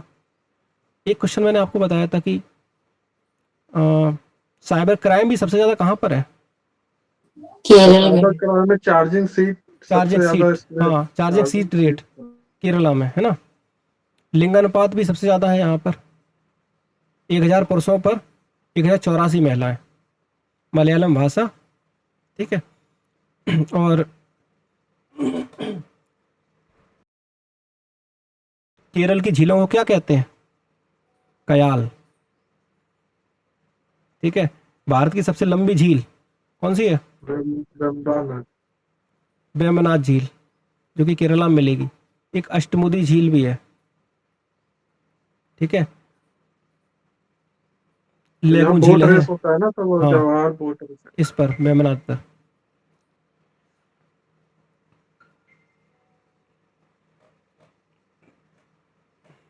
उभयलिंगी व्यक्ति अधिकारों का संरक्षण संशोधन अधिनियम 2026। इसमें कुछ खास बात नहीं है, बस सुन लो जो हम बता रहे हैं, बस उतना ही इंपॉर्टेंट है। इसमें इन्होंने, राष्ट्रपति ने इसको मंजूरी दे दी है, ट्रांसजेंडर विधेयक को मंजूरी दी है राष्ट्रपति ने। देखो ये अधिकारों के संरक्षण अधिनियम 2019 में संशोधन करता है। ट्रांसजेंडर जो है व्यक्तियों के अधिकारों और उनके कल्याण से संबंधित प्रावधान करता है। और ये क्यों किया गया है? एक चीज़ और इसमें कुछ बातें हुई हैं कि कल्याणकारी योजनाओं का दुरुपयोग ना हो पाए या शोषणकारी प्रथाओं का पर अंकुश लगाया जा सके, इसीलिए ये विधेयक लाया गया है, ठीक है। बाकी ज़्यादा कुछ खास बात है नहीं, चाहो तो उसको पढ़ लेना। इसीलिए लाया गया था ताकि शोषणकारी जो प्रथाएं हैं उन पर अंकुश लगा सको और कल्याणकारी योजनाओं का दुरुपयोग ना हो सके, ठीक है। अगला देखो, सम्मान पूर्वक मृत्यु का अधिकार, बहुत चर्चा का विषय रहा है, बहुत इंपॉर्टेंट है। सम्मान पूर्वक मृत्यु का अधिकार, हरीश राणा मामले में सर्वोच्च न्यायालय का ऐतिहासिक निर्णय दिया है। और इसमें कौन कौन से न्यायाधीश शामिल थे, तो यहाँ पे देखो, एक ऐतिहासिक निर्णय दिया गया, अत्यंत ही महत्वपूर्ण व्यापक प्रभाव वाला निर्णय था, जिसमें जीवन का अधिकार, गरिमा का अधिकार और निष्क्रिय इच्छा मृत्यु, पैसिव यूथनेशिया और चिकित्सकीय उपचार की सीमा, रोगों के सर्वोत्तम हित और सम्मान पूर्वक मृत्यु का अधिकार जैसे अत्यंत संवेदनशील प्रश्नों पर संबंधित, इसमें जो अत्यंत संवेदनशील प्रश्न शामिल थे। हरीश राणा का केस आया था जब, तो इसमें न्यायमूर्ति JB पादरीवाला ने मुख्य निर्णय लिखा और विश्वनाथन ने सहमतिपूर्ण राय दी अपनी, क्योंकि ये केस में चौथी मंजिल से गिरने के बाद ये काफ़ी गंभीर रूप से, ये जो हरीश राणा जो हैं, ये काफ़ी इनको गंभीर चोटें आई थी। इंजीनियरिंग कॉलेज के छात्र थे, ठीक है। कई सालों तक ये, लगभग 13 साल, देखो दुर्घटना के बाद लगभग 13 साल तक अचेत रूप से पड़े रहे। न तो चेतना थी इनमें किसी तरह की, न संवाद की क्षमता। कुल मिलाकर इनको लाइफ सपोर्ट सिस्टम के माध्यम से ही एक तरीके से कह सकते हो जिंदा रखा जा रहा था, ठीक है। तो आर्टिकल 21 क्या कहता है? आर्टिकल 21 कहता है गरिमा में जीवन जीने का अधिकार, कि भाई किसी व्यक्ति को गरिमा में जीवन जीने का अधिकार है तो मरने का भी अधिकार होना चाहिए गरिमा में, ठीक है। तब यूथनेशिया की बात उठती है, इच्छा मृत्यु की।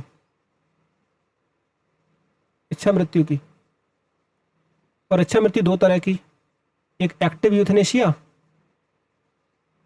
एक पैसिव यूथनेशिया। और हरीश राणा के केस में कौन सी यूथनेशिया का प्रयोग किया गया है? पैसिव यूथनेशिया का प्रयोग किया गया है, एक्टिव नहीं, पैसिव। पैसिव यूथनेशिया का प्रयोग किया गया है। एक्टिव यूथनेशिया में क्या होता है भाई?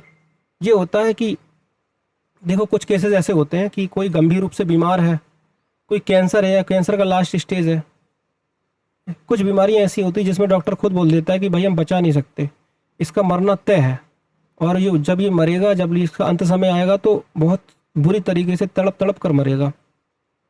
ठीक है, तो आर्टिकल 21 आ जाता है फिर कि गरिमा में जीवन जीने का अधिकार। जब गरिमा में जीवन जीने का अधिकार है तो फिर ये बोला गया कि गरिमा में मृत्यु का भी अधिकार होना चाहिए। तो इसीलिए जो है इसको लागू करने की बात काफ़ी टाइम से उठ रही थी। एक केस और आया था कॉमन कॉज का, आई थिंक एक केस आपने पढ़ा होगा, एक संस्था थी, अरुणा सोनबाग। हाँ हाँ हाँ, उसी का कॉमन कॉज बना भारत संघ मामला 2018 का एक केस था।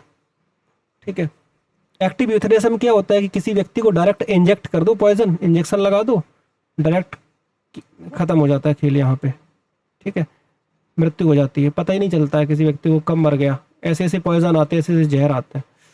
पैसिव यूथनेशिया में क्या होता है? पैसिव यूथनेशिया में किसी व्यक्ति को लाइफ सपोर्ट सिस्टम के द्वारा, मशीनों के द्वारा उसको जिंदा रखा जाता है। तो पैसिव यूथनेशिया में क्या कर दिया जाता है? लाइफ सपोर्ट सिस्टम को हटा दिया जाता है और व्यक्ति की मृत्यु हो जाती है। ठीक है, ये तो पैसिव यूथनेशिया हो गया। ठीक है, तो यहाँ पर जो यूज किया गया इस केस में वो इसका यूज किया गया, पैसिव यूथनेशिया का।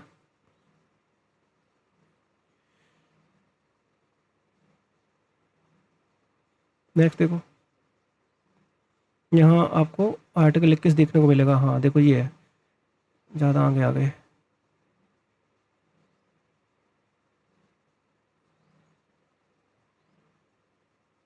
यहाँ देखो, संविधान का अनुच्छेद 21 इस निर्णय पर केंद्रीय संवैधानिक उपचार है। 21 कहता है कि किसी व्यक्ति को उसके जीवन या व्यक्तिगत स्वतंत्रता से विधि द्वारा स्थापित प्रक्रिया के अनुसार ही वंचित किया जा सकता है। मतलब कानून आपके प्राण ले सकता है 21 के अधीन, विधि द्वारा स्थापित प्रक्रिया के द्वारा ही आपको आपके प्राणों से वंचित किया जा सकता है, आप स्वयं अपने प्राण नहीं ले सकते, ये कहता है आर्टिकल 21। अब संवैधानिक न्याय शास्त्र के आधार पर कॉमन कॉज 2018 में यह कहा गया कि सम्मान पूर्वक मृत्यु का अधिकार भी 21 का पार्ट है। Right to die with dignity, ये भी तो अधिकार है, ये आया था इस केस में कॉमन कॉज 2018 में, यहाँ पे कहा गया। दूसरा महत्वपूर्ण कानूनी आधार कॉमन कॉज बना भारत संघ मामला 2018 में संविधान पीठ ने निर्णय लिया था इस चीज का। 5 जजों की पीठ बैठी थी। निष्क्रिय इच्छा मृत्यु, जिसे पैसिव यूथनेशिया कहा जाता है, को सीमित परिस्थितियों में विधि सम्मत माना गया। अग्रिम चिकित्सकीय निर्देश, जिसे सामान्य भाषा में लिविंग बिल भी कहा जाता है, उसको वैधता को भी स्वीकार किया गया था। ठीक है, इसके बारे में और ज़्यादा से ज़्यादा पढ़ना हो तो इसके बारे में पढ़ना, बाकी यही बातें कुछ इंपॉर्टेंट थी जो मैंने आपको बताई। ठीक है, तो अभी हम लोग इसको यहीं तक रोक रहे हैं, यहीं तक रख रहे हैं। इसके आगे हम लोग कंटिन्यू करेंगे नेक्स्ट क्लास में। Thank you so much.